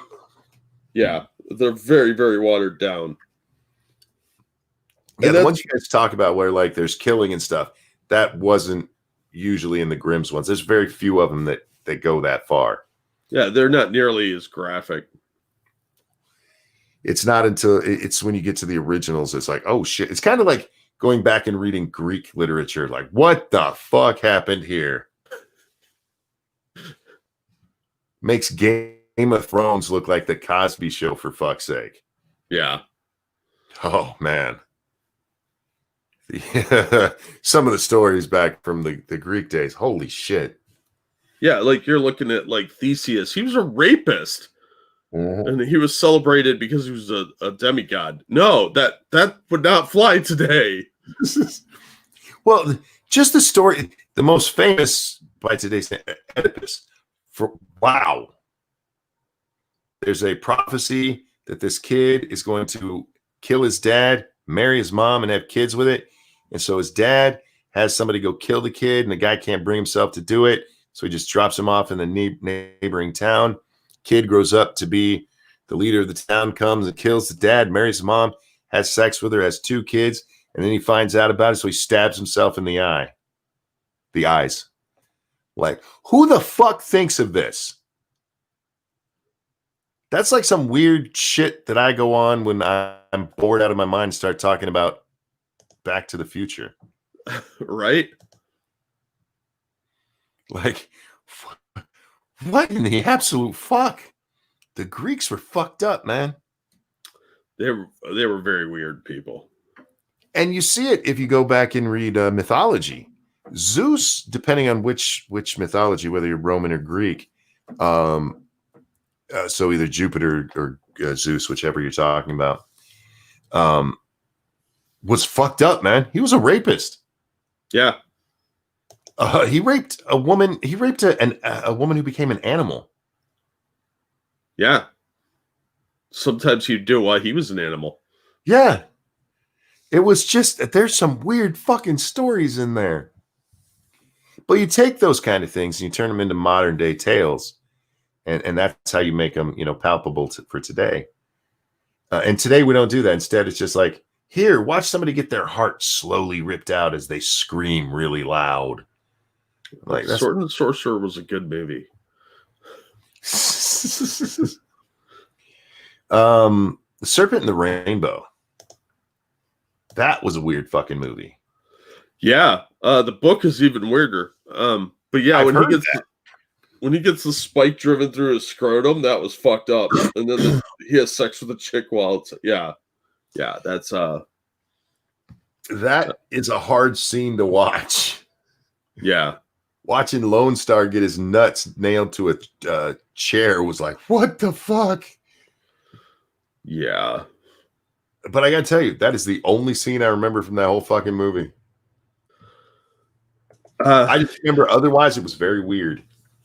Yeah, it's right up there with Mouth of Madness. It's not quite that weird, but it's got kind of that same like, wow, what am I watching feel. Ladies and gentlemen, I just put the scroll on. Don't forget, you can buy t-shirts at the t-shirt stores below for both me and Jack. You can also go buy some nice masks, and Jack has all kinds of other merchandise. Do you have like the phone cases and stuff? I have a few, yeah. Okay, so check those out, guys.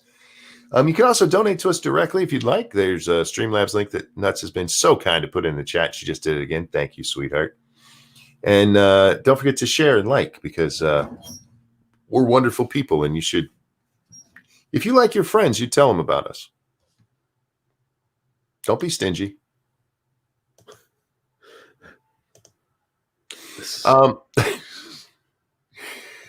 Do you like the other aspects of Halloween, Jack, like pumpkin carving and trick-or-treating and all that?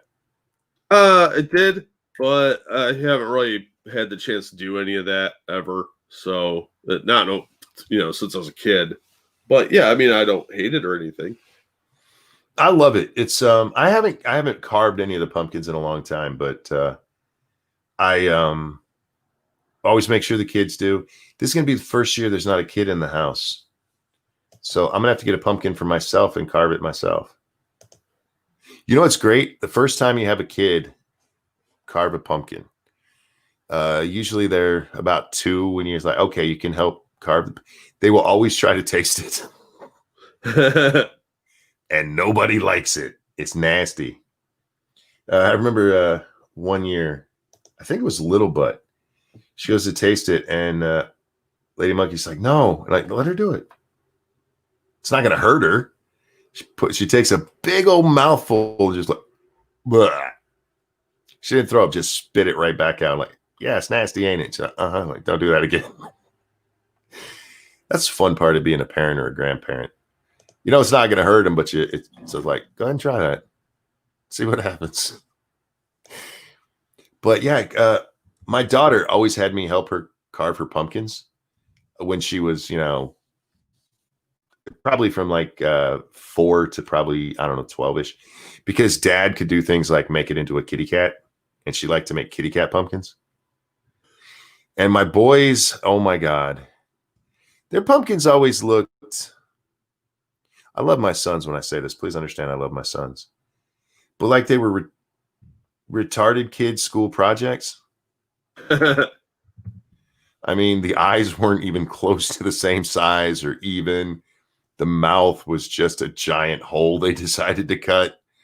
Like, you know what? It's your pumpkin. Do what you want with it. I love that stuff. I love a little bit of pageantry and stuff. I love trick-or-treating. I think it's great. I miss that I don't have kids that I can take, It's always fun watching them walk for candy and seeing how all dressed up they got. And again, it's a pageantry thing for me. We don't have a very much pageantry in American life. Not in our, our day-to-day. I was thinking earlier, we take one day a year to thank or be thankful for stuff. Ain't that weird? Living in this country at this time, one day a year. Yeah. I could start naming things I'm thankful for right now and probably not be done by the time I get to Thanksgiving.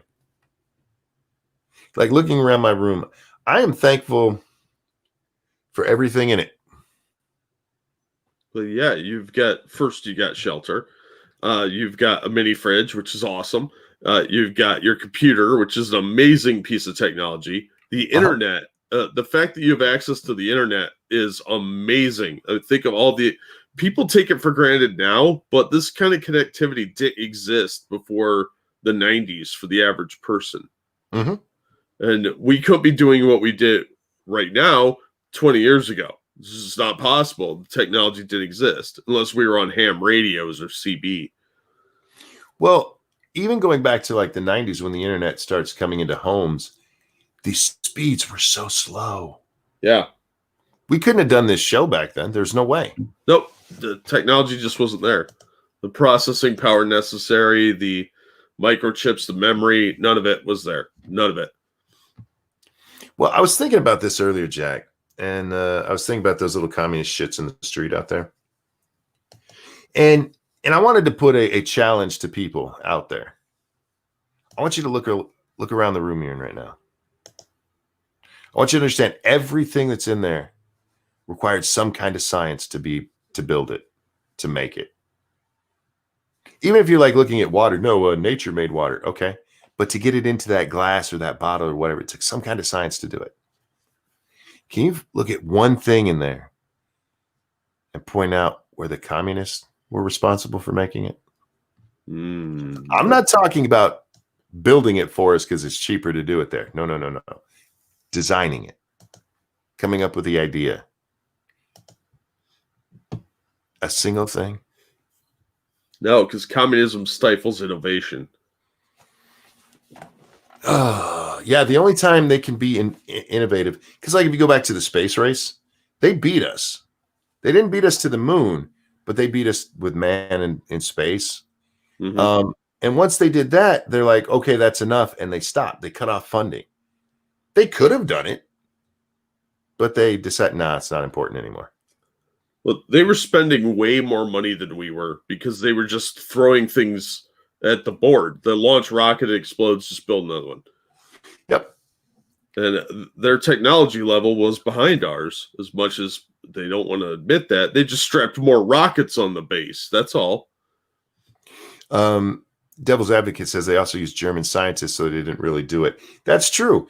Because we got the top German rocket scientist, and so they went and found the second and hired his ass. So yeah, but see, I still count that because that's them spending the money to bring him over and get it done. So I give him a little bit of credit. It might not have been their scientists who did it, but you got to give him a little bit of credit for stealing the idea. Like, I mean, we stole it, and we just didn't give the guy much funding until much later on, and we're like, oh shit, they're doing things we're not. But seriously, if you look around your living space, what was it the communists invented? Yeah, exactly. So unless you're hungry, they didn't invent hunger, but they certainly perfected it. Yeah. They did make lines a very popular thing. Yeah. Like you used to do in school for going to the bathroom and stuff. Oh, man. No, I had some weird ideas when I was peeing earlier, Jack. All of that stuff that I just said came to me when I was peeing earlier.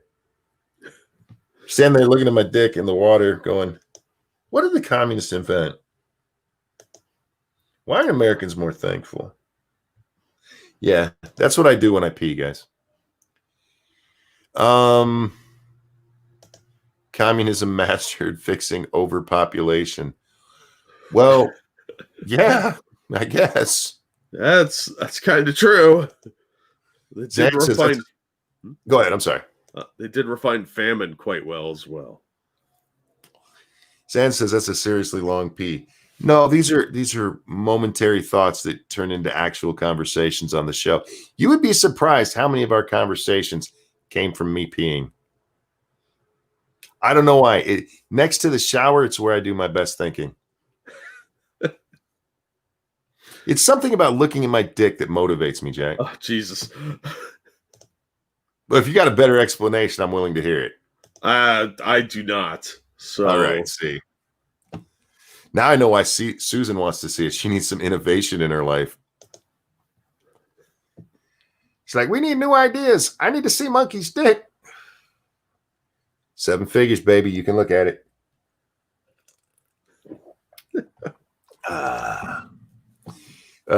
9 people have left the show with my dick talk, Jack. That'll happen. Oh, man. There was a story that I had Scribe send me. What the hell was it? I know I wanted to talk about it. Let me see if it's worth talking about, Jack. Because I don't remember. Because my memory is garbage. No, it's not that. It's not that. Shit. I thought I'd responded to it. Okay, I got to go over to his page now. Thank you, Corey. It says I was going to say bread lines. Yeah, they're pretty good. They're not good at giving you bread in the bread lines. That takes a few days sometimes. But thank you for the donation. This one. Is this it? Yeah. The New York Times.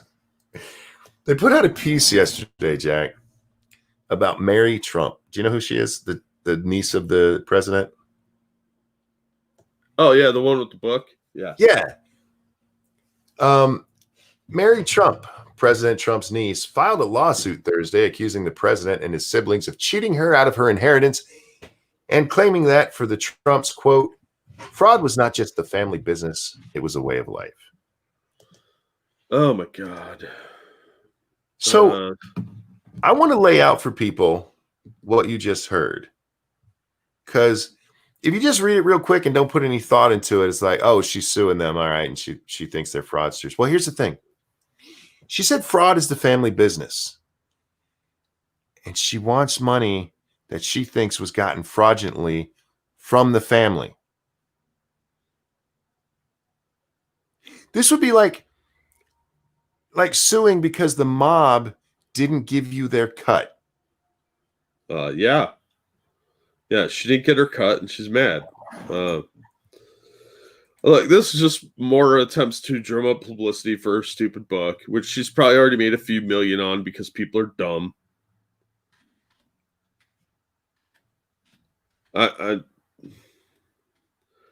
It's so lazy to go after your family like this. Well, it puts a lot of things into perspective for me. Because at first I thought, okay, she just wants to write a book and become rich and famous, which, by the way, she did. Good for her. Yep. But it lays out that that's not what her real motive was.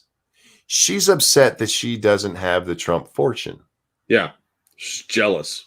Yeah, that's all it is.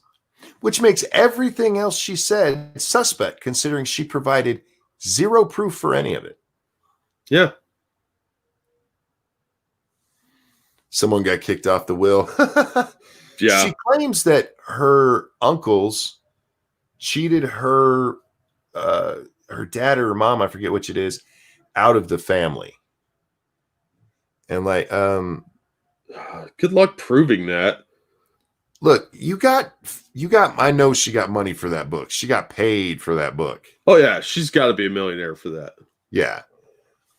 Now, she might not be a Trump wealthy person right now, but you're fine. You'll just don't spend it all in one place, sweetie. You'll be all right.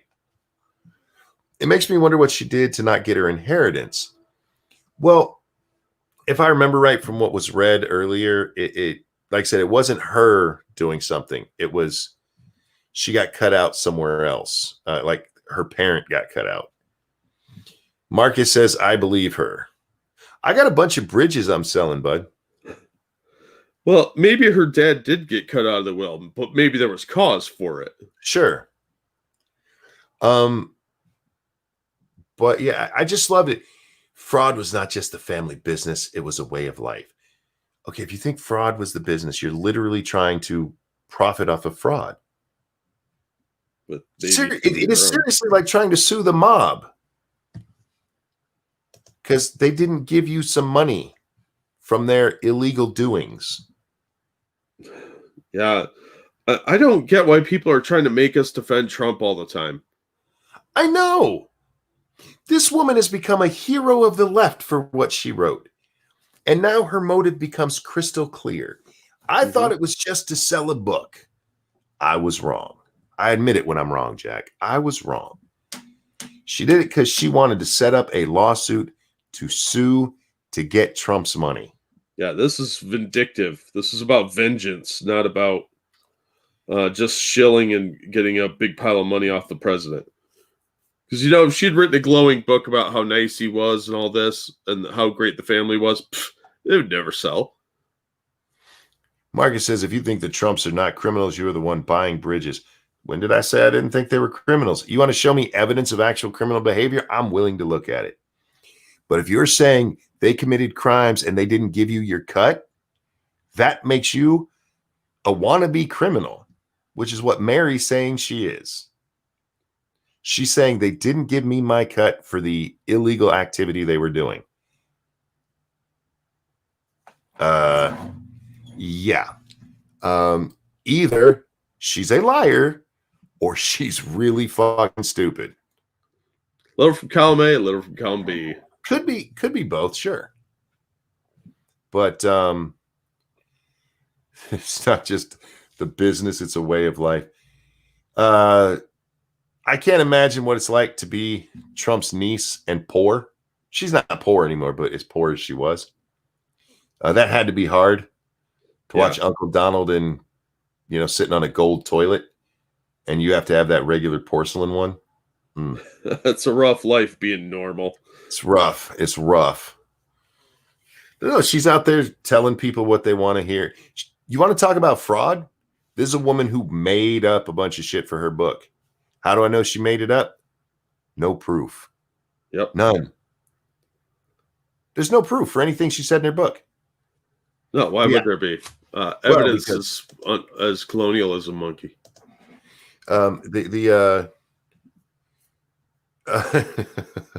Just said, you might as well say the Clintons are not criminals. I can actually point to their criminal behavior, or at least to allegations of their criminal behavior. Yeah, the money from Haiti being a big one, the illicit server, all the suspect donations to the Clinton Foundation from dictators and thugs that ended up getting kind of sweetheart deals from the State Department. Do you remember Johnny Wong? Yeah. All that bundled money from China? Yeah, and Whitewater. The Lolita Express. Yeah. 28 trips, several without Secret Service. Come on. That can't tell me that's a little fishy. So the Clintons murdering people conspiracy is okay, but Trump stealing money is not. We just named a bunch of shit. Did we say anything about murder? Yeah, nobody brought up Vince Foster. Or, what actually happened to Epstein. Hashtag not sad, Jack. Yeah, no shit. I'm not sad. But yeah, if you could show me some proof that Trump did something or some credible allegations, I'll be glad to look at it. But unfortunately, the feds investigated him for 2 years. Yep. And they came up with pretty much nothing. The district attorney there in Manhattan, he's trying to. We think we got him on some stuff, but we need to see his tax records. All of the investigations right now are about his tax records that have nothing to do with them actually believing he broke any law. They just want to see his taxes. Yeah, and if they're getting him on tax stuff, it's going to be the accountants that he hired that get in trouble, not directly him. He'll just have to pay a big fine because he has people that do that. He doesn't file out his own taxes. I am positive somewhere in Trump's organization, there have been crimes that have happened, people who've been charged, and there may have even been, Trump may have even known about some of those as they happened, but there's no proof of him knowing about it. Yeah, that's called plausible deniability. And look, any big organization is going to have crooks. It's just a part of doing business.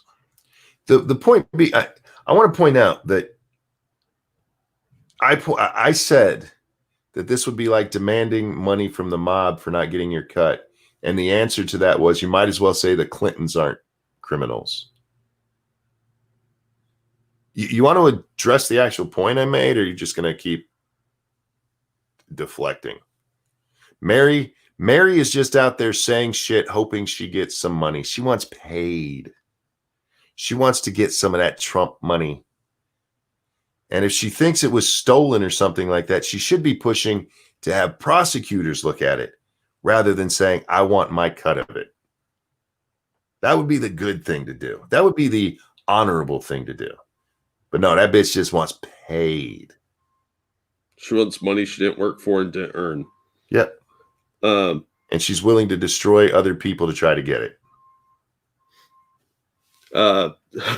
Trump bankrupted a casino that is clear criminal behavior. No, that's called business. You can allow your business to go bankrupt, or you can drive your competition into bankruptcy because they can't keep up. That is, I'm not sure how that's criminal. Trump went bankrupt on purpose to avoid taxes with offshore accounts. Yep. Trump didn't write the laws.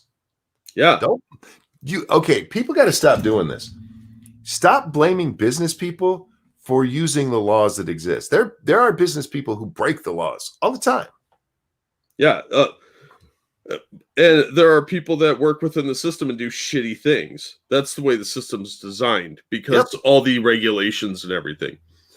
Look, a lot of big companies like the Trump Foundation will have a couple of businesses that do terrible, and they're intentionally allowed to fail because they can write it off on their taxes. Because you can write failures off, just like people write off their lottery winnings in some states. So what they'll do is they'll keep a couple of failed businesses around to mitigate for their successful ones. And they can, what is it? They can claim those up to 7 years, I think it is. Yeah, something insane like that. And that's a problem with the tax structure, not necessarily the business people. They're just taking advantage of something that's already in existence. Marcus says that is literal tax evasion. Call the IRS, tell them. Not sure how that's tax evasion if you're allowing something to fall apart. When they laugh at you, come back and tell me all about it, because that'll be funny. Yeah, I know a few accountants that would love to have a good laugh. So Donald Trump said it very well in the debate with Hillary. She's like, he didn't pay any taxes. That's wrong. He goes, no, that's just being smart. Yeah, that's how the system is designed. If you want to get rid of people not paying their taxes, get rid of all the tax exemptions and just do a flat tax. Everybody pays the same amount. That's the only way you're going to get rid of that, is if you get rid of all the loopholes, all the exceptions, all the subsidies. That's the only way that's going to happen. Now he says Al Capone was innocent too, except for his tax evasion. And the people that he had murdered, Capone didn't just let a business go bankrupt so he could file it on his taxes. He paid no taxes. Yeah, he wasn't paying any taxes on any of his illicit activities. And Capone was convicted.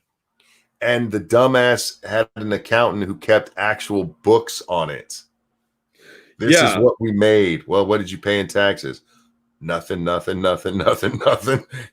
Yeah, that's why you would have two sets of books and hide one really well.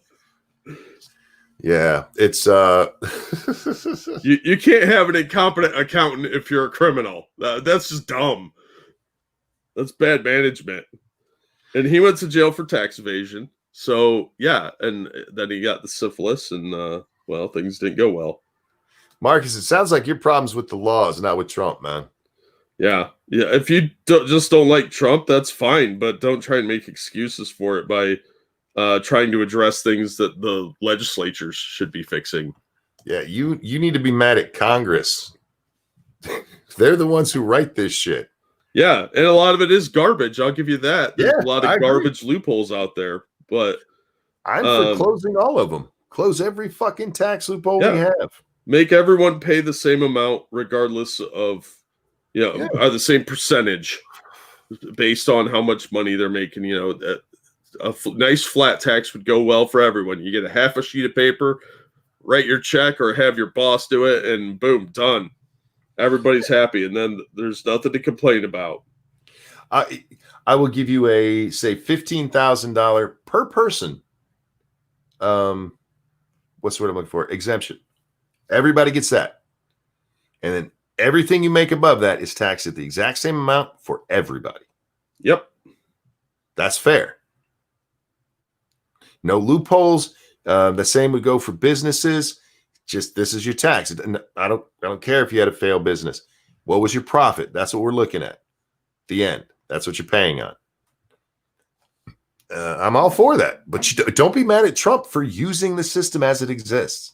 Yeah, every business does that. Every smart business. Well, every business that goes beyond a few years. Yeah, look, You can get mad at specific people that you don't like for doing what most business people are doing, but if you dig hard enough, you're going to find that same thing in every single business. They have to be competitive. Every business takes advantage of every fucking tax loophole they can. Yep. And Marcus, you can complain and try and make these false equivalencies about BLM and Antifa. But they're actually doing criminal observable activity. We've watched them set things on fire. We've seen them shoot people. We've seen them actually throw things and try and hurt people. And yeah, I do take it up with Congress a little bit, but mostly the state representatives and local governance that's not cracking down on them. Yep. And we've said that many times if you bothered to go back and check. Yeah. Do you write for CNN? Because you're the kind of, you're making us defend Trump right now. Yeah. Gamer Glean, thank you. That's like the question, why do I pay more in taxes being single with no kids? Married people with kids use more tax-funded services. Because they want to incentivize people to have kids, so we have more taxpayers down the line. And they also want to grow the country as a population so that we have more able-bodied people in the event we would have to go to war with Russia.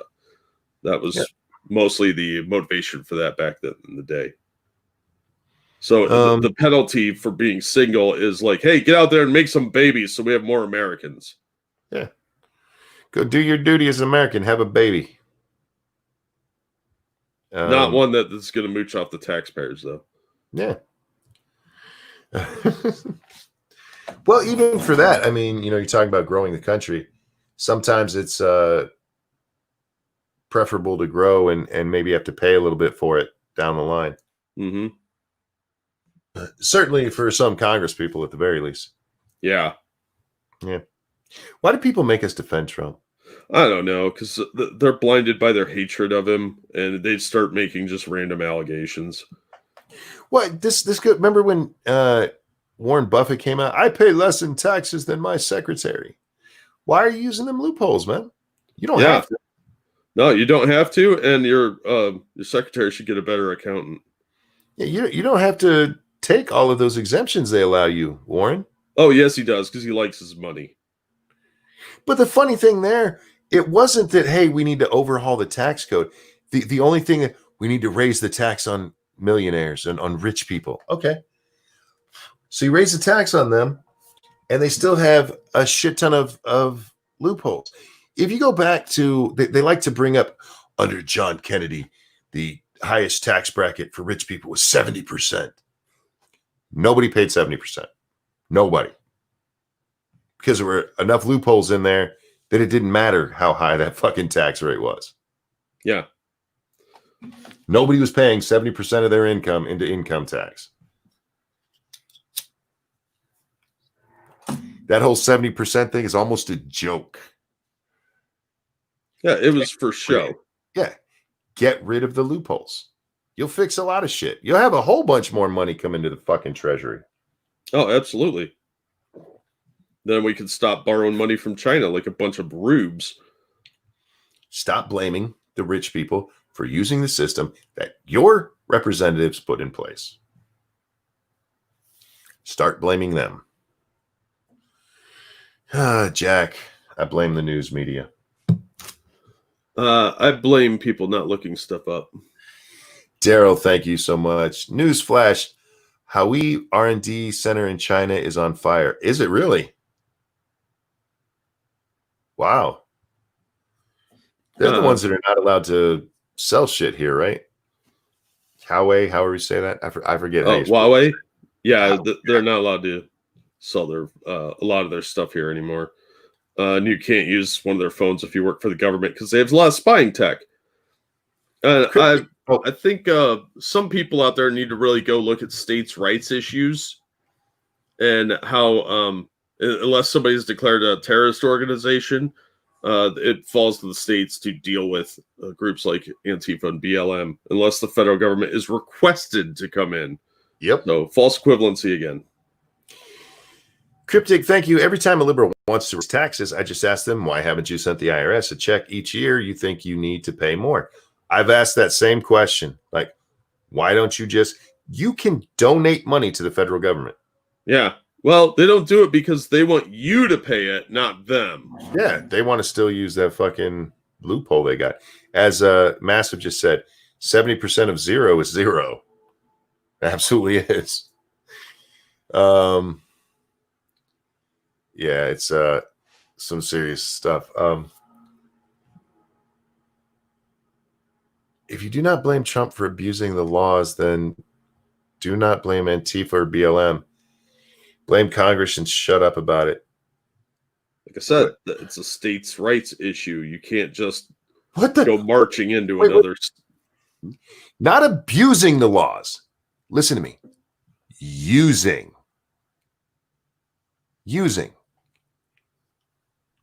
Oh, God. Thank you, Gamer Lane Monk. Your audience doesn't think 32 is too old for kids. I still don't want one. I like buying myself whatever. And that's, hey, if you don't want to have kids, don't have kids. But 32 is not too old. You are starting to have to worry about the blue gumball at that age, though. So yeah, you're getting to the back of the shelf there. But yeah, you got to be careful. Yeah, the kids aren't for everyone. I just like how he keeps comparing. Marcus keeps comparing actual crimes to not crimes. Well, it's a fundamental misunderstanding of how the system works. And it says more about his lack of research than anything else, I think. I think he's misguided on what you could do. You just want us to blame Congress for everything, and Congress is responsible for the federal laws. States are responsible for state laws, and the states have governance over their cities. So unless BLM and Antifa are declared terror organizations or hit for some interstate crime, it falls to people like Mayor Wheeler in Portland to take care of Portland, unless they're attacking federal property. It's a very clear distinction that you need to learn. Midnight Exile, thank you. How does this guy not know the difference between breaking laws and not breaking laws? How is anyone this water-headed? I'm beginning to think he's just a troll. He's either a troll or incredibly ignorant. I'm not sure which. Because we've seen both. I'm leaning towards troll at this point. Yeah. Because, okay, then the Clintons and Capone are also not criminals. You were... yeah, that's a troll. I'm sorry. Yeah, that's just trying too hard. That's a troll. Trying way too hard. You got to tone it back a little bit. Yeah, you can't go directly for that because that's hyperbolic and lazy, and you want to go for subtle and nuance. Be like, I don't understand how you could compare these. Might be better than Capone and Clinton are innocent. No, don't go all full. You never go full Alex Jones, man. Zombie Tay says, I still don't get the gumball to egg thing. Okay, here's the thing. The gumball is a gumball machine. That is the woman's uterus and her ovaries. See? And once a month, one of the gumballs, the egg, comes down the fallopian tubes and lands in the uterus, and you don't know what color you're going to get. Now, when she's young, when she's 18 to 30, you got all the fresh eggs. See, those eggs in the ovaries, those are the ones they're born with. They don't replenish. It's not like sperm. We get new sperm all the time, but those eggs is for life. And when the shelf is empty, they go through menopause and they start killing men. But the freshest gumballs, the freshest eggs coming down the fallopian tube gumball machine are right there at the top. And after 12 years of spitting out these gumballs, the ones in the back are starting to get a little ripe. See, and it's not because they're all bad, just because there's a blue one right there. You don't want the blue one. Don't eat the blue one. It did start out as blue. It became blue. Yeah, it went bad. So I hope that helps. It's all very scientific. Yeah, it is. And the quarter in this scenario is a penis because it's got George Washington on it, and it's a bald guy with hair near the base. So, and it's round and hard, and it goes in the slot. Yeah, it's interesting. It's a whole. You should look it up. There's a dissertation out there somewhere on it. Yeah, Monkey's going to write an earth science book, and that chapter will be very informative with the gumball analogy. So the eggs are in the gumballs, but are colored differently according to freshness. That's not how it really works. It's how it works. You have to picture. You got to, okay, close your eyes. I need you to close your eyes right now. Okay. I want you to picture. Unless you're driving. Yeah, if you're driving, keep them open. I want you to picture the cow's head of the uterus, right? And the little fallopian tubes that lead up to the cow's ears that are the eggs. That's a gumball machine. All right. Y'all with me? Keep your eyes closed. Now, one of the gumballs comes down. Now, at the beginning, all of those gumballs are whatever your favorite flavor is. All right. So let's say your favorite is yellow. They're all yellow. Well, over 12 years, it's how long it takes to go through these gumballs. They keep coming down, all these beautiful yellow ones. After about 12 years, one of them turns blue. Like, oh, there's a bad one in there. And still some yellow ones come down, but every once in a while, a blue one will come out. Like, oh God, that's a bad one. You don't want that one. And after like another 5 years, like half of them are blue. Half of what's left are blue. Because eggs go bad. Yeah, you don't want the drooly eggs. Yeah. Try this. Get a dozen eggs and just sit them in your apartment somewhere for 12 years and see how well they last. Eggs come with a freshness date, man. It's true. They don't make new eggs. They got the same ones, and eventually, I mean, they go bad. Yeah. Oh yeah, you can open your eyes now. Just saying. I forgot to tell people that. Simon didn't say. Y'all lose. Monkey goes full Molyneux. No, this has nothing to do with Molyneux. That's just biology. You end up with some bad eggs in the back. Molyneux is just like, and you have to fuck them by 30 because women older than that are too smart to date me. Oh, no, you're doing the voice right. And you have to do them by 30 because I'm standing in front of a white background and I talk like a cult leader. And send me some money. Keldrick, thank you so much. He says, I miss the trolls. It's been a good long time since we've had one this entertaining. Indeed. Yeah. There's no way in hell I believe that guy's not full of shit. Do not believe it. Sorry, sir. You went too far. You went full Alex Jones, and it's just you're just Googling shit now, and it's lazy. Evil ferret, yes. Blue gumballs equals all these kids running around with cotton candy colored hair. Exactly. Yeah. And if they turn like a different color, you get the ones in the chairs. Like, we're being very careful not to say the other words because we don't want to get in trouble anymore. We're trying to be better people. Well, on YouTube, yeah. On YouTube, yeah. Offline, you should hear what we fucking say. So much worse. But chat can tell you what we call the blue eggs. What we call that blue gumball. I can't say it on the air anymore. I got to be careful. Especially with this new 18 plus thing coming. Oh, it's so dumb. Man, Jack, I was talking earlier. I went on quite a rant about our press. And all of that. How lazy they are? What lying shitbag partisan hacks they are. Oh, yeah. Well, that's just a fact. Thank you, Cryptic. He's full of crap. Bathroom will take care of it. There you go. Thank you for the donation. Thank you all for the donations. You guys, you're really kind to us, and we really do appreciate it. Don't forget to throw some money at Jack if you can. His Streamlabs is floating around there. The new 18 plus thing, they're supposedly cracking down harder. And if you go over a certain line, they're going to put you behind an 18 plus wall.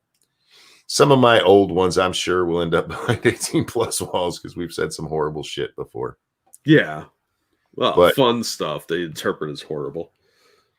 So we do, but my point that I was trying to make to him at one part of that earlier, Jack, is that we have to play within the rules. And if we don't, if we take some stand, no, I'm still going to say all the horrible shit I've ever said. All I'm going to do is end up silencing my own voice. Yeah. I would rather be able to get my message out there without saying fuck all the time than just to have that fight over saying the word fuck. Yeah, it's going to be difficult. We're going to screw it up occasionally, but you have to be able to try and get the message out. And that's more important than taking a stand and being forgotten and silenced. Those of you getting frustrated talking with it, he's a troll. Don't feed the trolls. I mean, you can if you want to, but it's if you're trying to do it, you can't do it with any kind of seriousness. You know what I mean? Yeah. You got to be in it for the fun. So no matter what you say, you're not going to convince him.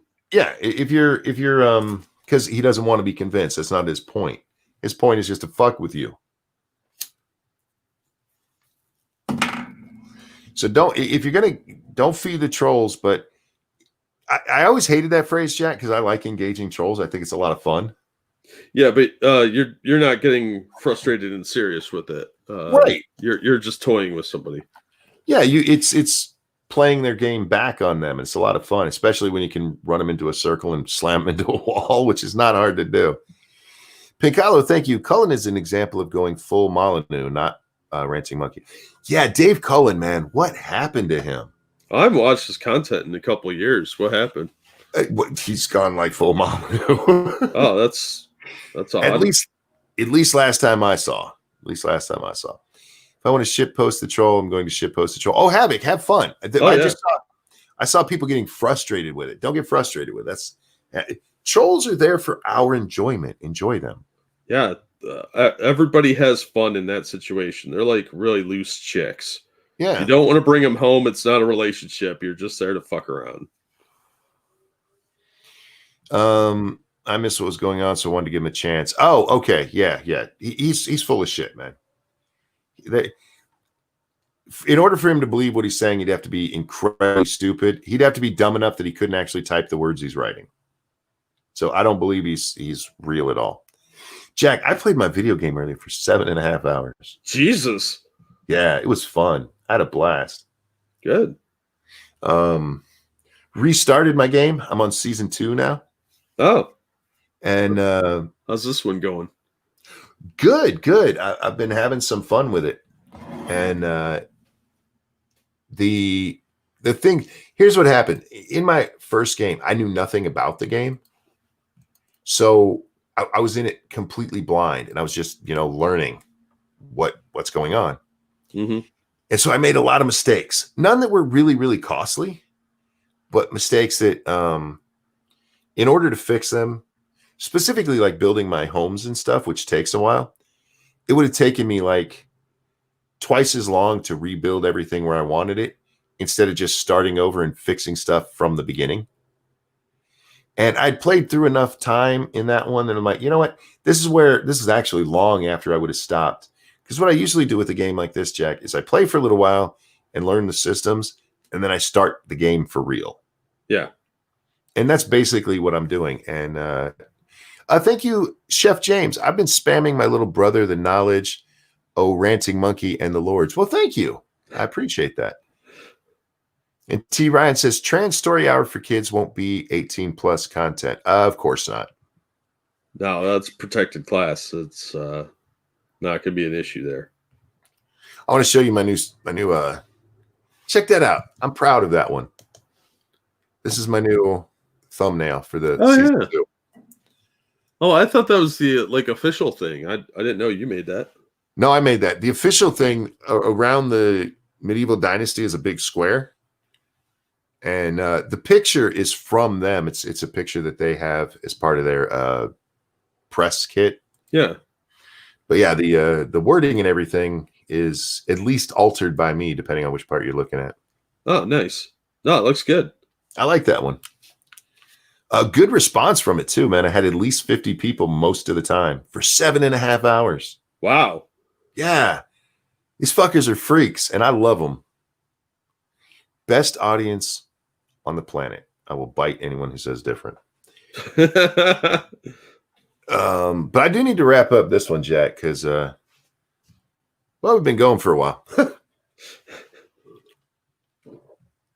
Yeah, we're at 2 hours and 19 minutes. And I'm not necessarily going to wrap it up.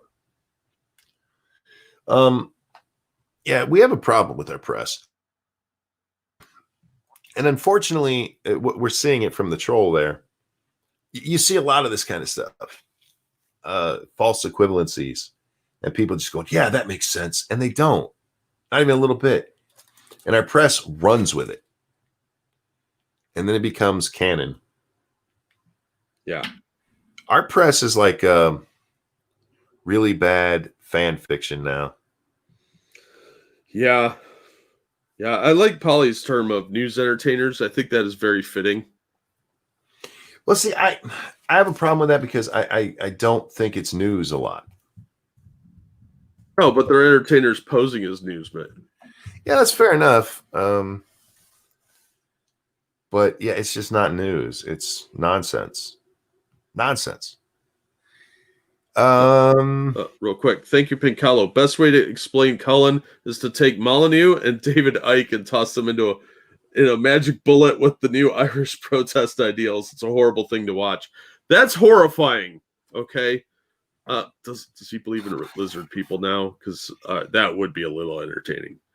He's I haven't watched him in a while because I stopped watching when he started going Molyneux on us.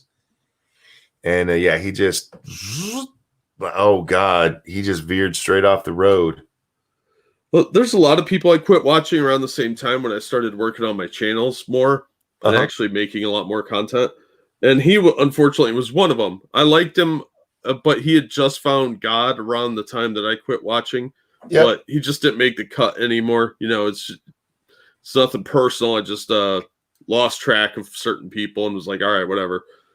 So yeah, I'm kind of surprised that he went that far, but you know me, I don't have a problem with God stuff. I don't care. Yeah. Even if it's injected into their videos and stuff, a lot of times it helps understand their point of view. So I'm happy they include it.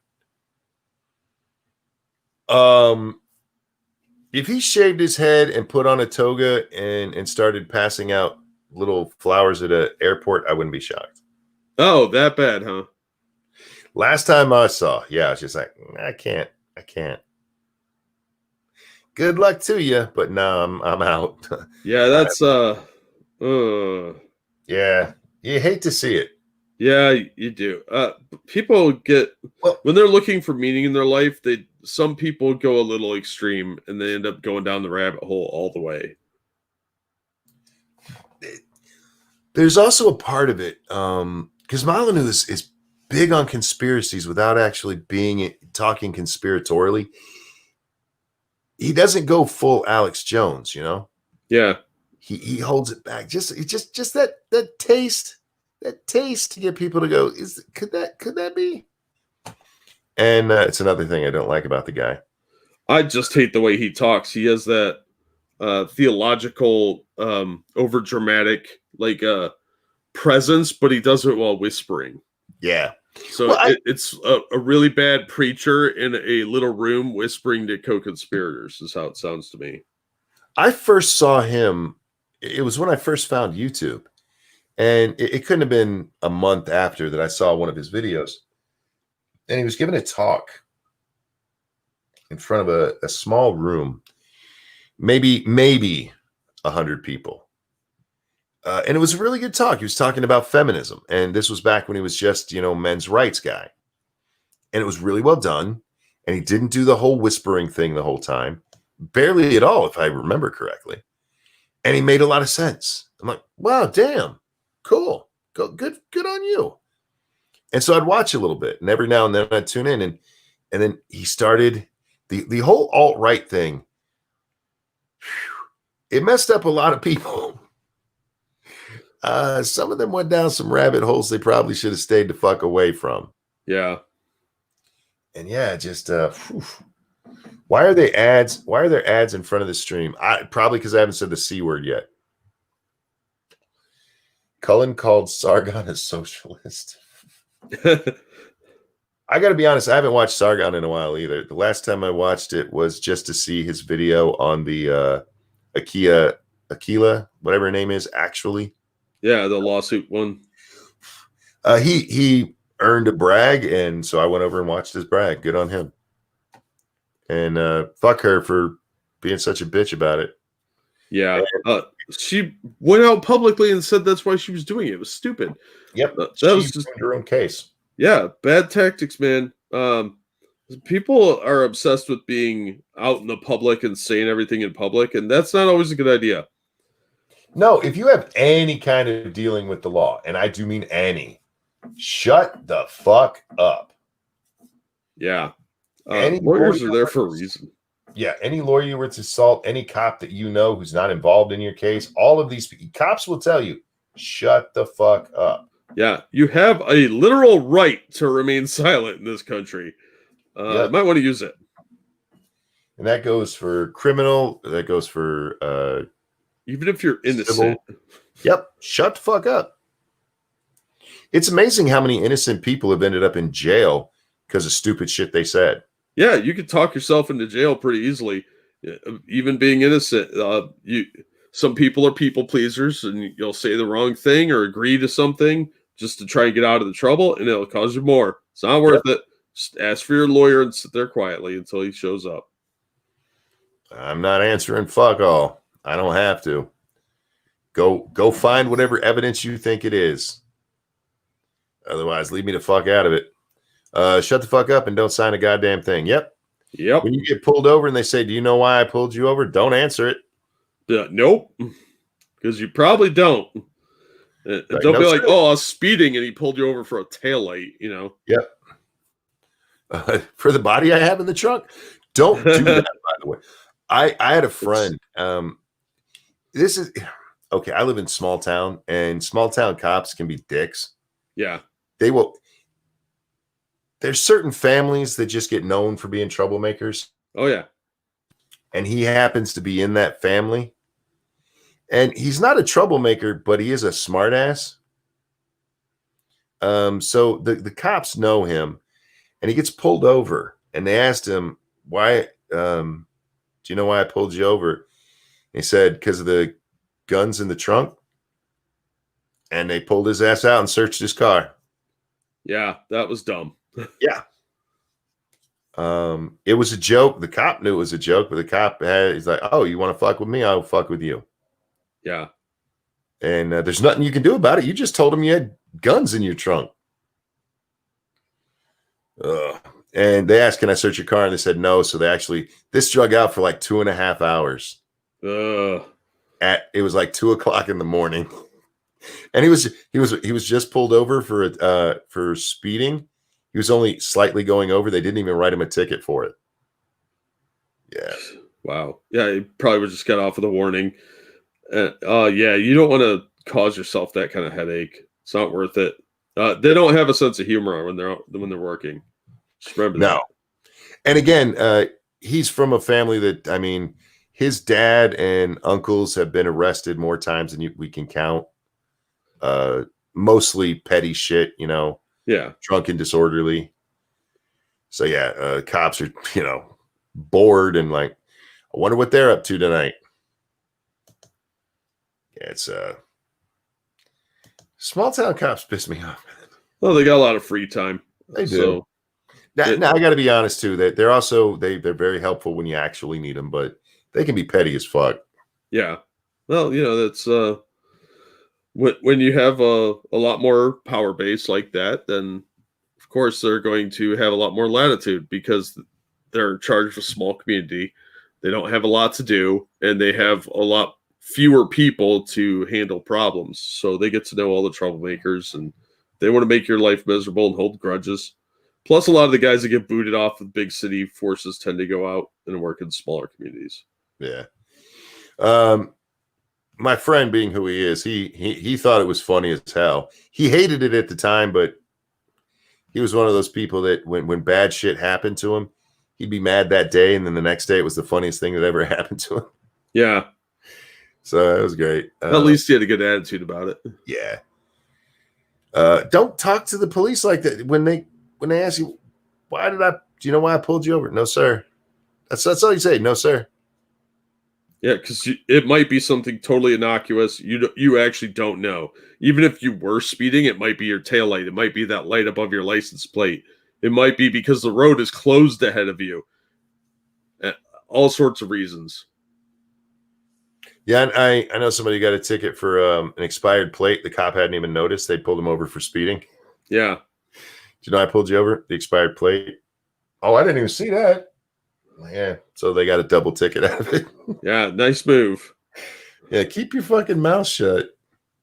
But that's what killed Akila's case. She had a decent case. But she made it look like she was vindictive because she was, and she openly said it, and that's just stupid.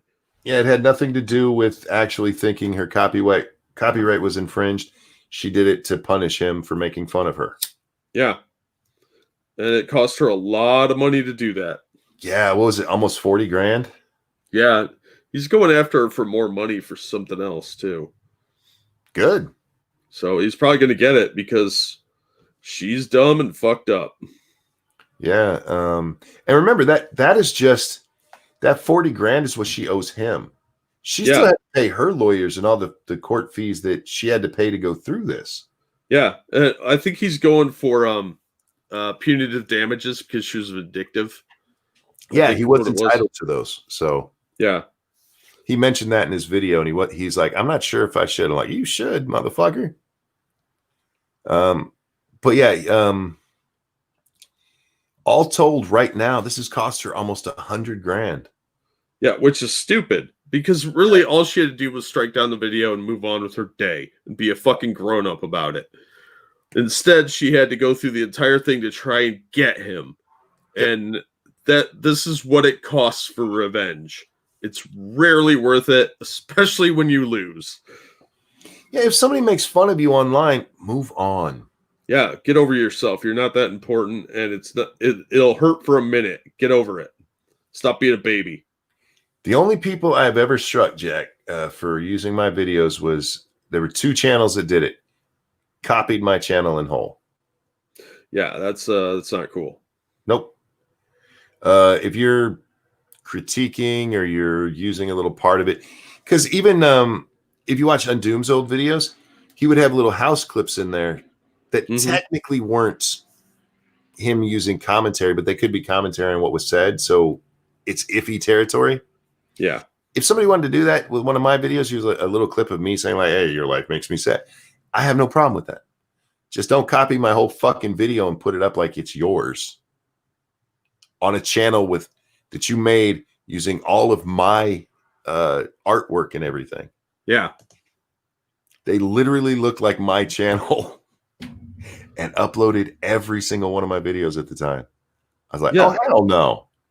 They're just trying to make a quick buck off of somebody else's work, and that's stealing. Monkey, you going to do another game stream after this? We all know you want to. Oh, I desperately want to. I am addicted to that game, Jack. There's a problem. You'll get tired of it in a few weeks. Probably. But as of right now, I mean, it's got a good enough work reward system that I just want to keep going. Well, what you should do is next time you play, put some Hamilton on in the background and just lose your entire week. See, I would do that if I was playing this game offline. Because if I'm not listening to a stream when I'm playing something offline, I'm listening to Hamilton. I know. Now you're going to get me in trouble because the audience doesn't like when I bring up Hamilton. I know, but it'll break you of the habit. You'll overdose on Hamilton. Dude, I woke up yesterday with I haven't listened to it when did I go get my medicine? When I went and got my medicine was the last time I listened to it because I had it on in the car. So what was that? Tuesday morning. And it's Thursday morning. I wake up. I haven't listened to it in 2 days. And as soon as I wake up, it starts playing in my head. And it, to be honest with you, it hasn't stopped. I can still hear it right now. It talks to you when there's no one around. My name is Alexander Hamilton. Uh, And there's a million things I haven't done. you're gonna get copyright struck for Just you wait. I am not getting copyright struck for any of my fucking singing. that. Evil Ferret said, I'll be up for a few more hours. I'll watch another stream, but eventually I'm going to have to service the girlfriend. Why not do that while you're listening to us? We are an aphrodisiac to ladies. Indeed. Just ask us. Ebony said, don't ask them. Hamilton is awesome. Absolutely. Hamilton was great. Yeah. I don't recommend it if you don't like musical theater. But if you do, I recommend giving it a chance. I was apprehensive going into it because there was so much talk about how what's the word I'm looking for here? Lefty-ish it was. It's not. Other than the characters being played by black people in the one line where it's immigrants, we get the job done. Everything else in there is just based on the history. That's it. And yes, it is loosely based. There's parts that just aren't in there or parts that are changed slightly because you have to do that when you're making a movie or TV show or play, or because you can't get everything in there. Some of it'll be boring as fuck. They're called intermissions, Monkey. They could make it an 8-hour play. But it was wonderful. It's great.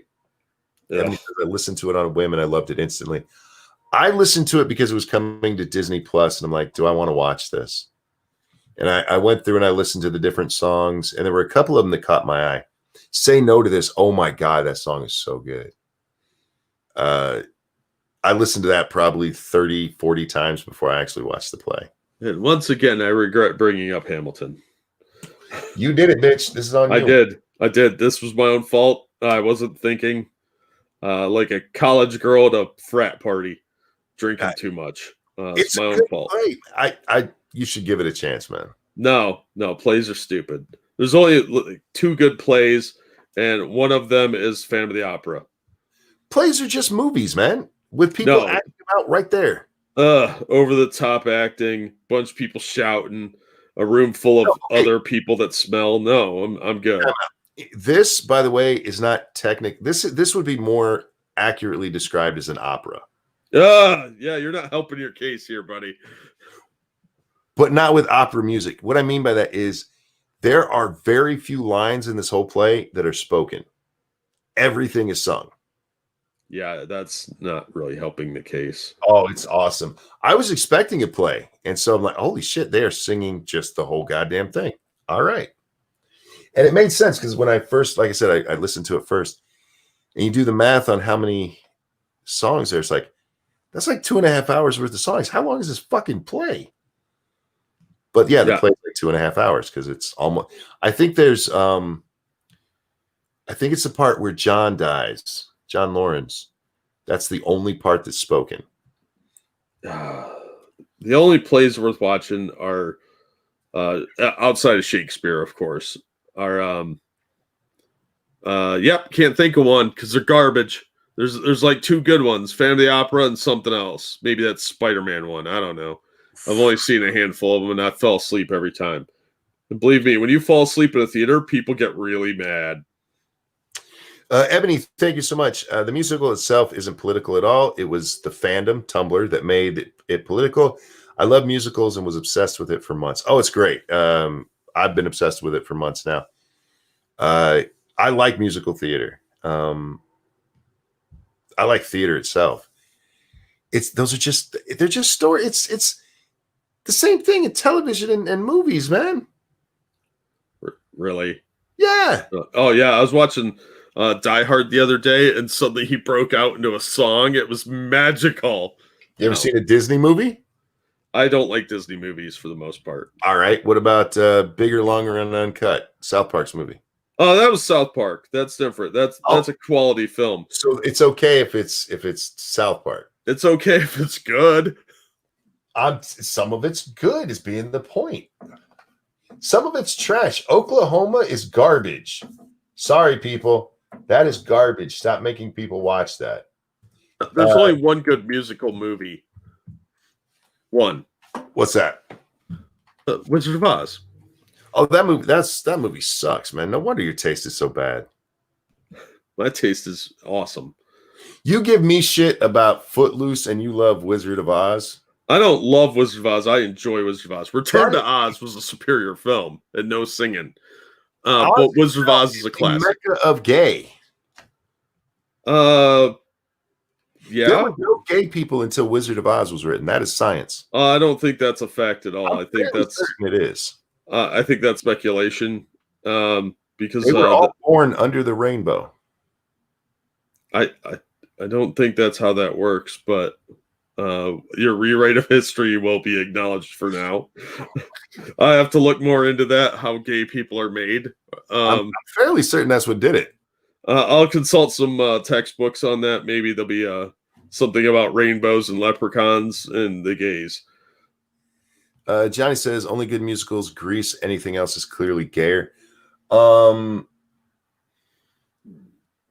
disagree with that. Grease was good. Grease the play is actually better than the movie because they switched out 2 songs, and the play version is much better.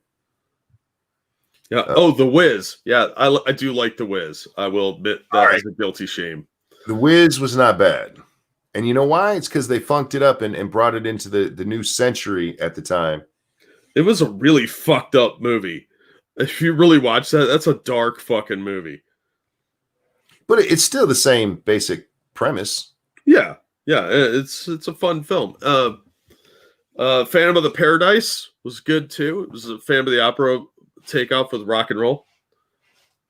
And Rocky Horror, there you go. I'm not a fan of Rocky Horror, but lots of people love that. That's a musical. I don't like that one. I thought it was dumb. Kiss meets Phantom of the Park. That's a classic. Ex-Bubba Hotep, thank you. My local high school recently had a Christmas Carol for several years. Christmas Carol, classic. Scrooged was the best version of that. Indeed, I do not deny that, but a well done Christmas Carol is fucking great. Yeah, that is actually the original. It's scary. The ghosts are supposed to actually be scary. It's a horror movie. Yeah, it's pretty dark. Yeah. Dickens wasn't actually, I mean, all of the ones that have dressed it up nice and fuck you. Scrooge is the only one who's pulled that off, and even that has scary parts in it. Tyray, thank you. Musical movies I like: Paint Your Wagon, Xanadu, 80s updated Metropolis. I've only seen Xanadu out of that list, and it was 20 years ago. I like A Chorus Line. My wife introduced me to that. Michael Douglas was in that. Really? Yeah, he plays the guy who's because A Chorus Line is about people trying to get in a chorus line of a big play. It's a play within a play. It's like Fame. Yeah, he plays the director. Oh. Or the dance director, I forget. So he doesn't have to do any of the singing. He doesn't dance. But it's really good. And that's one of the few that they added a song to from the play where the song, I love the song. It's a song called oh shit. I Did It Again, something like that. It's a song about how this guy, he had sex for the first time and it was bad. And then a second time it was bad.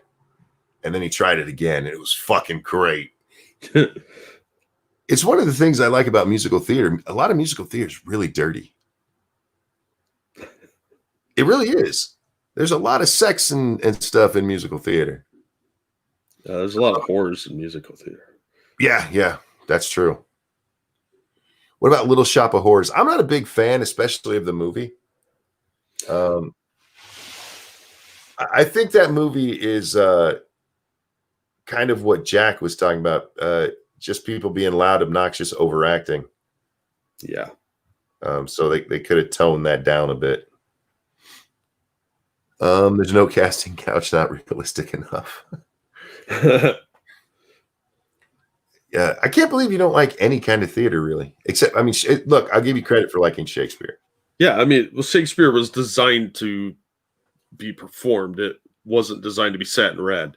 Because reading it, you don't get the effect. But yeah, it just never got into me. I never really enjoyed that type of entertainment.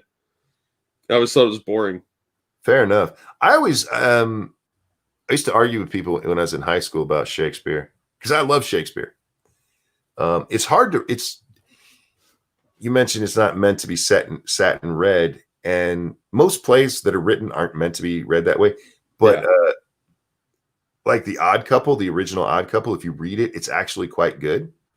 Shakespeare's even harder to read because it's done in that dialect of the time there. Yeah. So it makes it really, really hard to get certain passages. Yeah, and the way it was spoken is different than the way it's written because there was a thick accent. There's a guy that did a bunch of them on YouTube, and he reads it, and like the way certain phrases were said would be enunciated differently, and it changes the effect of what's being said. Sure. So, like when he said within the hour was pronounced more like whore, and it changes the meaning of the line then. Sure. I'm still upset. I haven't been able to see it since probably it came out on cable. Mel Gibson in Hamlet was actually really good. Yeah. I like that one. But they only do the one with that British guy now. It's the only one you can find. Oh, Kenneth Branagh. Yeah. That one, the Branagh one is a little more accurate with the play, but the Mel Gibson version is really well done. That one was so well done. It was one of Mel Gibson's best performances. Yes, absolutely. And he doesn't scream freedom at all. Yeah, which surprised me and slightly disappointed me. And Lawrence Fishburne's version of Othello is by far one of the best on film. Kenneth Branagh's in that. I've never seen that. Oh, it's really, really good. Kenneth Branagh's in that too because he's in everything fucking Shakespeare. Sure, he does. Yeah, his version of Henry V is hands down the best one I've ever seen, though. Yeah, you're giving me something to check out. Lawrence Fishburne in Othello. Yeah, he plays Othello. That's awesome. Oh, yeah, I love Lawrence Fishburne, man. That guy's a very underrated actor. I like him, but I absolutely fucking hated him in the Matrix series. Yeah, well, that's because Matrix was a ripoff of Dark City and Dreamscape. And I've already seen those movies, and they were both better. The first Matrix was an okay movie. I'll give you that. The sequels were garbage. And Lawrence Fishburne was bad casting in that. That's not his fault. He shouldn't have been in that movie. I liked all three. And I think I'm the only person everybody said, no, 2 and 3 sucked. I'm like, I thought they were all right. The pretentious bullshit movies. Yeah, I mean, to me, they were popcorn films. Not to be taken too seriously, and that's how I took them. But Lawrence Fishburne, it's almost like they tried to make him a Samuel L. Jackson character. Sam Jackson could have pulled that off better than him. It would have been better casting. Yeah. See, Lawrence Fishburne is a great actor, but he needs to be utilized better. He deserved a better role than that one. It gave him a lot of fame, but it wasn't a good casting. Same with Keanu Reeves shouldn't have been in The Matrix. I think he was a bad cast for that. He did a fine job. It just wasn't a good fit, in my opinion. They should have got Jet Li to do it. I would agree with that. I was surprised how well I actually liked Keanu Reeves in what's the one where he kills everybody? John Wick. Yeah. See, he's a good actor. He just gets put in these kind of movies that don't utilize his abilities. You know, and there may be people who hate me for this. I loved Keanu in Point Break. That movie is so goddamn stupid. Yeah. So goddamn stupid. But him and Patrick Swayze, they both played it. They committed to the role in there, which is the only way you can play a movie like that. Because that was just a horrible fucking movie. It is one of my so bad I love it movies. I actually bought it on DVD like a year or two ago. It was in the $5 bin. I'm like, oh fuck no! I still haven't opened it.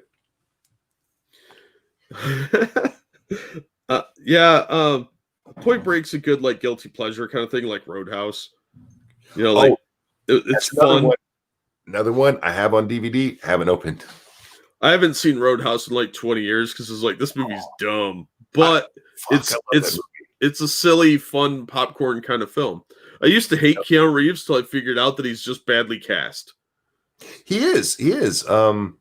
Now he can play the dumb guy really well. He did it really well in Bill and Ted. Yeah. But he can play a really good serious role. Even for as cheesy as it was, Speed, he did a good job in there. Yeah. Sandra Bullock was terrible casting in that movie. They should have got somebody better looking. What was the movie? Because she became America's sweetheart and everybody sees her as this really sweet girl. There's a movie, it's some weird mob movie. I forget the name of it that she was in. And the only scene I saw her in, because I caught like the last half of it on cable one night. She goes in and she's breaking up with this guy, but she fucks him real quick while he's sitting in a chair as she's breaking up with him. She just straddles him and starts humping. Nice. Like, this is Sandra Bullock? This is pre-Speed, whatever it was. I'd have to look it up and see what all it is, what all movies she's been in. But I'm like, if America saw this, she would not be our sweetheart. Because that was hoary as fuck. Right? And she played a whore really well. She played a dumb whore very, very well. Real quick, thank you, Tyrai, for the donation. Sorry, I didn't see that right away. It doesn't give me notifications. I enjoyed this week's comic book curation. Oh, I'm glad you did. We try really hard to be entertaining, and sometimes it just looks like we're dumber than usual. Wait, when did you guys do it? Last night.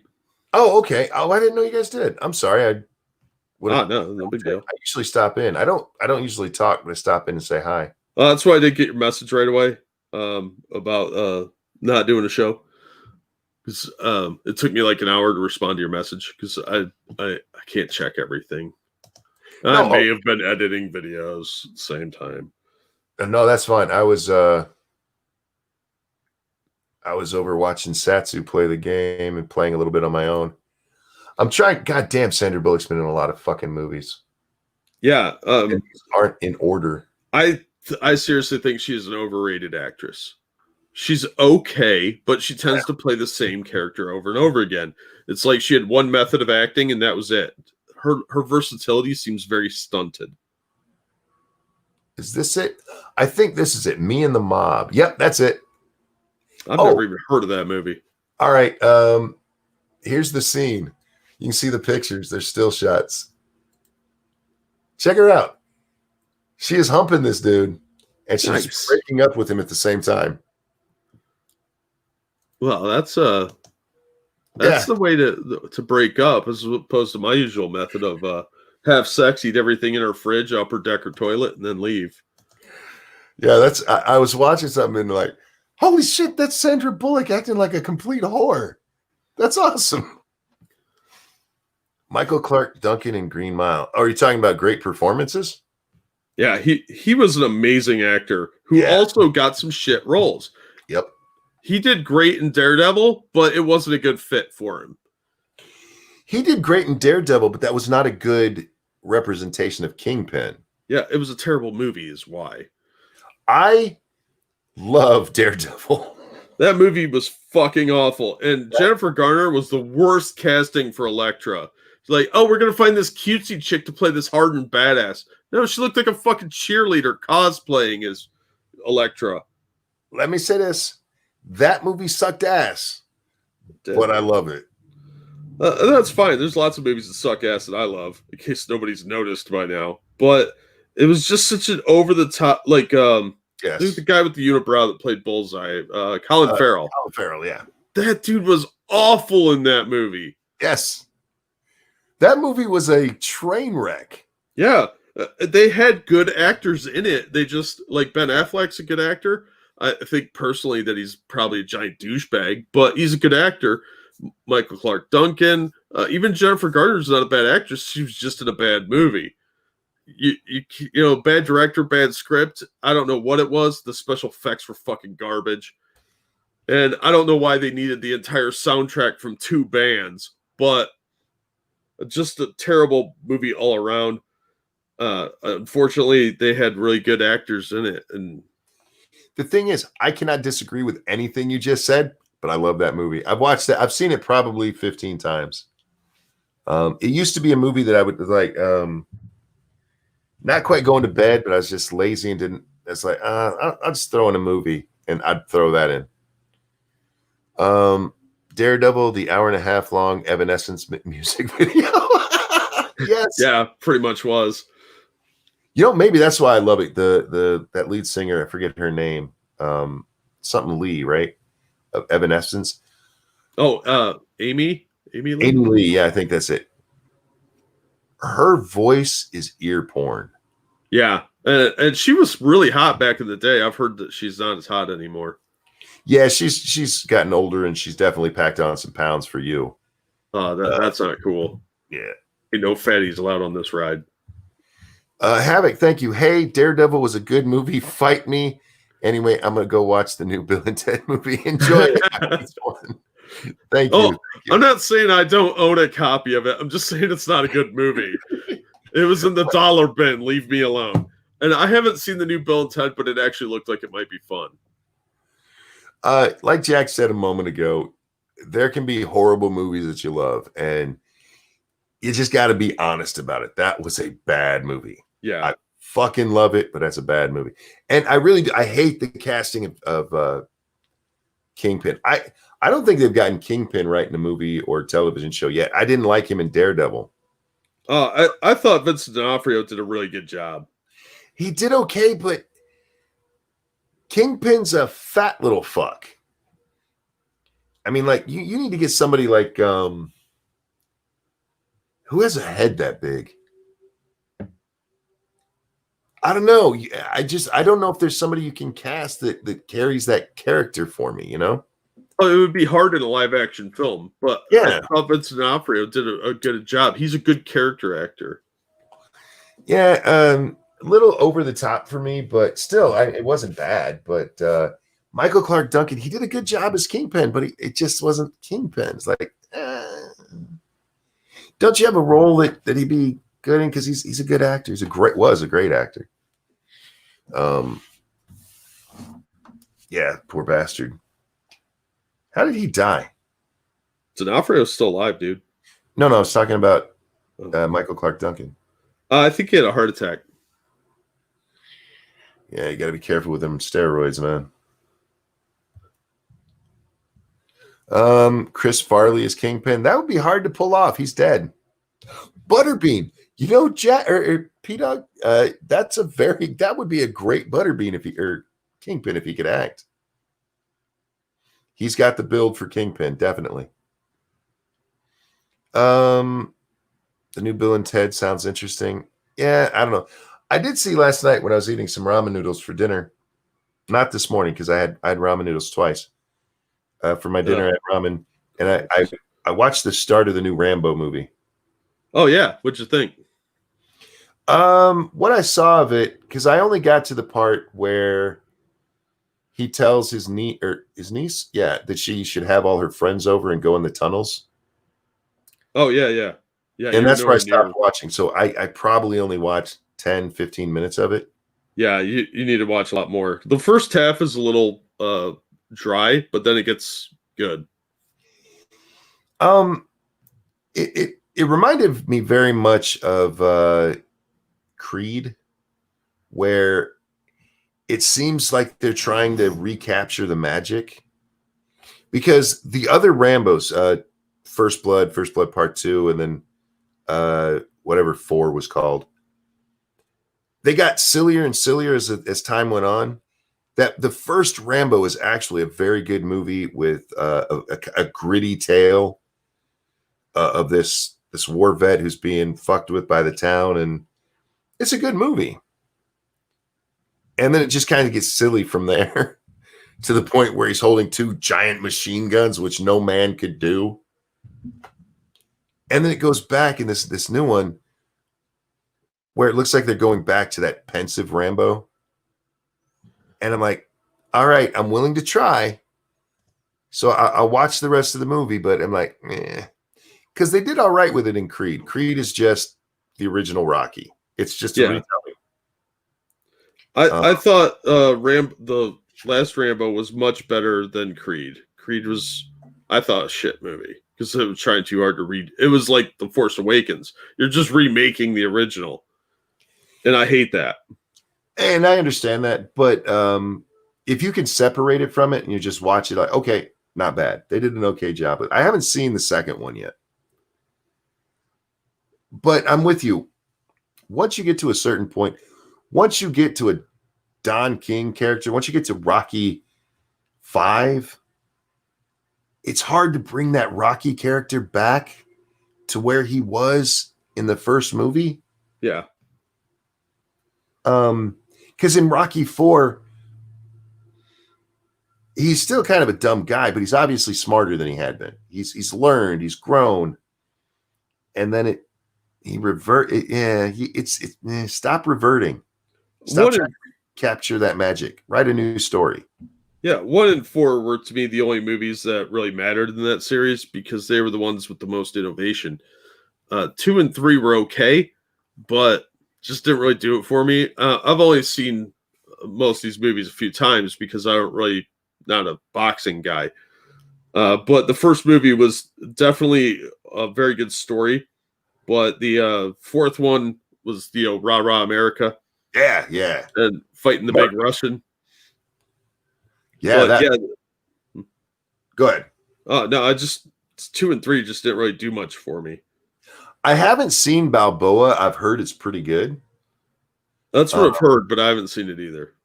So I do want to watch that one. I like boxing, so the Rocky movies are, great for me. I'm not a big fan of 2. I think 2 actually ruined 1 because it's in a lot of ways, it's just a retelling of 1, but he gets to win at the end. Yeah, that's one of the reasons I didn't like it. Was it didn't really? They were just trying too hard to outdo the first one. Yeah, formerly Rodline, thank you so much. First Rambo was a real guy, but he offed himself in real life. Yeah, there was a real guy named John Rambo. Gotcha. Okay. Yeah, the first Rambo was great. The beauty of the first Rocky is that he does lose. What he gains there is he almost does it. He gets so close. He goes toe to toe with the world champ for the entire fight, to getting beat up so bad that they had to cut his eye to get the blood clot out of his vision so he could still see. Yeah. It was amazing. And then they bring in 2. It is the same goddamn story, except they give him a happy ending. It's okay to let the protagonist lose. 2, if they were going to make it 2, it should have been him trying to climb the ranks to get there the right way. Because if you remember in the first movie, he only got there because Apollo was just going to fight some lowly guy in Philly, and that guy had to back out, so they just picked somebody else, and they picked Rocky's name. And so he gets his shot.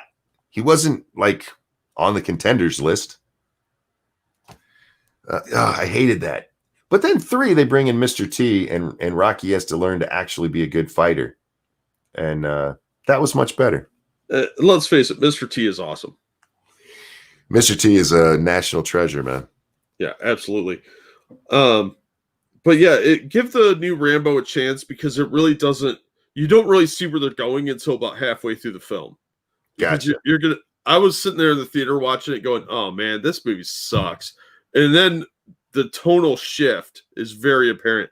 I thought it actually fit the series really well. If you watch the first 2 movies and watch this one, it kind of has the same feel as those. There's a build up, and it's a little slow burn. Because people forget how much of a not an action movie that first movie really is for the first half of it.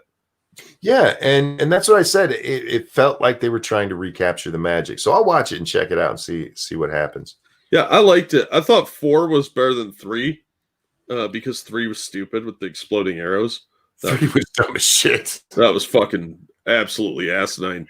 But 4 was more of a gritty action film with lots of gunplay, and I like that. I like action films. So I enjoyed that, but this is a much bigger shift back to the original theme of the story. It's almost like 3 and 4 didn't happen. And this happens with so many franchises. Like the very first Lethal Weapon, very gritty fucking movie. I mean, Riggs almost offs himself right there in front of Murtaugh after they do the jump. Murtaugh gives him a gun, tells him to shoot himself, and he puts it up under there. He pulls that fucking trigger. That's gritty as fuck. And then you get into 2, and it's just silly. And then you get into 3 and 4, and you're like, the fuck did y'all do to this franchise? Hollywood always wants to make it sillier instead of keeping some of that grit to it. And it looks like Stallone has figured that out, because didn't he write this one? I think he did. It looks like Stallone has figured out, look, one of the things that made these characters so great was that. It doesn't have to be super gritty, but play it serious. And I hope that's what this is, so we'll see. I think once you watch it and give it a day to kind of like think about it, the ending makes sense, and what happens in there is actually pretty dark. So yeah, just give it a chance. I think you'll like it. If you don't, well, you can tell me you didn't like it. Well, like I said, yeah, I will. I'm going into it with an open mind, because as I said, I love that character. Yeah, it took me a day or two to really reflect on it and think, yeah, that really was a good movie, because I kept thinking about it. It wasn't one where I was like, yeah, that was a movie. I'm going to move on. Master B says, gritty requires characters with depth. Yeah, it does. One of the worst things they did with Lethal Weapon is in the second one, they made it so that South African guy had killed Riggs' wife. I'm like, that's dumb as fuck. Tried to retro that shit in there. Yeah, I never liked the Lethal Weapon movies because I thought they were silly. The first one was definitely the best one, though. Yeah, the first one, like I said, it was gritty. Now, it is absolutely fucking retarded that they catch this killer and they're like, let's just have a fist fight in the yard. Yeah, that's stupid. That was dumb, but the rest of the movie I really like. So, Stallone writes good movies. He wrote Rocky and Rambo. Yeah, he does. Stallone is actually a pretty good writer. He won an Oscar for Rocky. Yeah, Copland is a very underrated Stallone movie. I haven't seen that. I've seen it, on different streaming services and stuff. And dude, that is one of his best films. I'll check it out. I love that movie. There's a great cast in it too. You had Harvey Keitel and a bunch of other guys that you'll see them and be like, oh, I know who that is. Gotcha. Very underrated film. Let's see. Oh, damn, we're at 3 hours now. I'm starting to get a little dizzy from being tired. So we're going to wrap up, guys. I want to thank you guys. Some of you have been with me on and off for the last almost 11 hours. I appreciate you. Thank you so much for all of the support you give me, the support you give Jack, the support you give Satsu and Scribbles. You guys are amazing, and I really do love you. You guys are the best audience in the world, and I don't tell you that enough. Thank you for the donations. You guys are fucking amazing. That you think enough of us to actually pay us for what we do is like I said, it's humbling, and I appreciate it. Jack, anything you'd like to share? Yeah, thank you for the donations. As always, you guys are amazing. Exactly like Monkey said. I'll drop some links to my latest videos, but thanks for coming out and always being around and watching us. We do appreciate your loyalty and attention. Tonight, we're going to be on Scribe Lights channel 9 p.m. Eastern Time for Lords of the Night. After that, we'll be over on 2 Cents Plus. I think we're still playing Raft, so come hang out and check that out. After that, sometime we'll be back here for more Monkey in the Morning, and then after that, I'll probably be playing some Medieval Dynasty. I'm on a streaming roll, Jack. Apparently, it's a marathon. In the last 2 days, I have played 13 hours of Medieval Dynasty. I believe that's called an addiction. 13. Fuck. I just let that set into my brain. Must Guys, be a good game. Actually, it might even be 14 because I think each one of them went over to the halfway mark. But guys, thanks for watching. Jack, thank you for joining me, man. Everybody, I hope you have a wonderful Friday, and we will see you next time. Bye, everybody. The only thing longer than my streams is my big old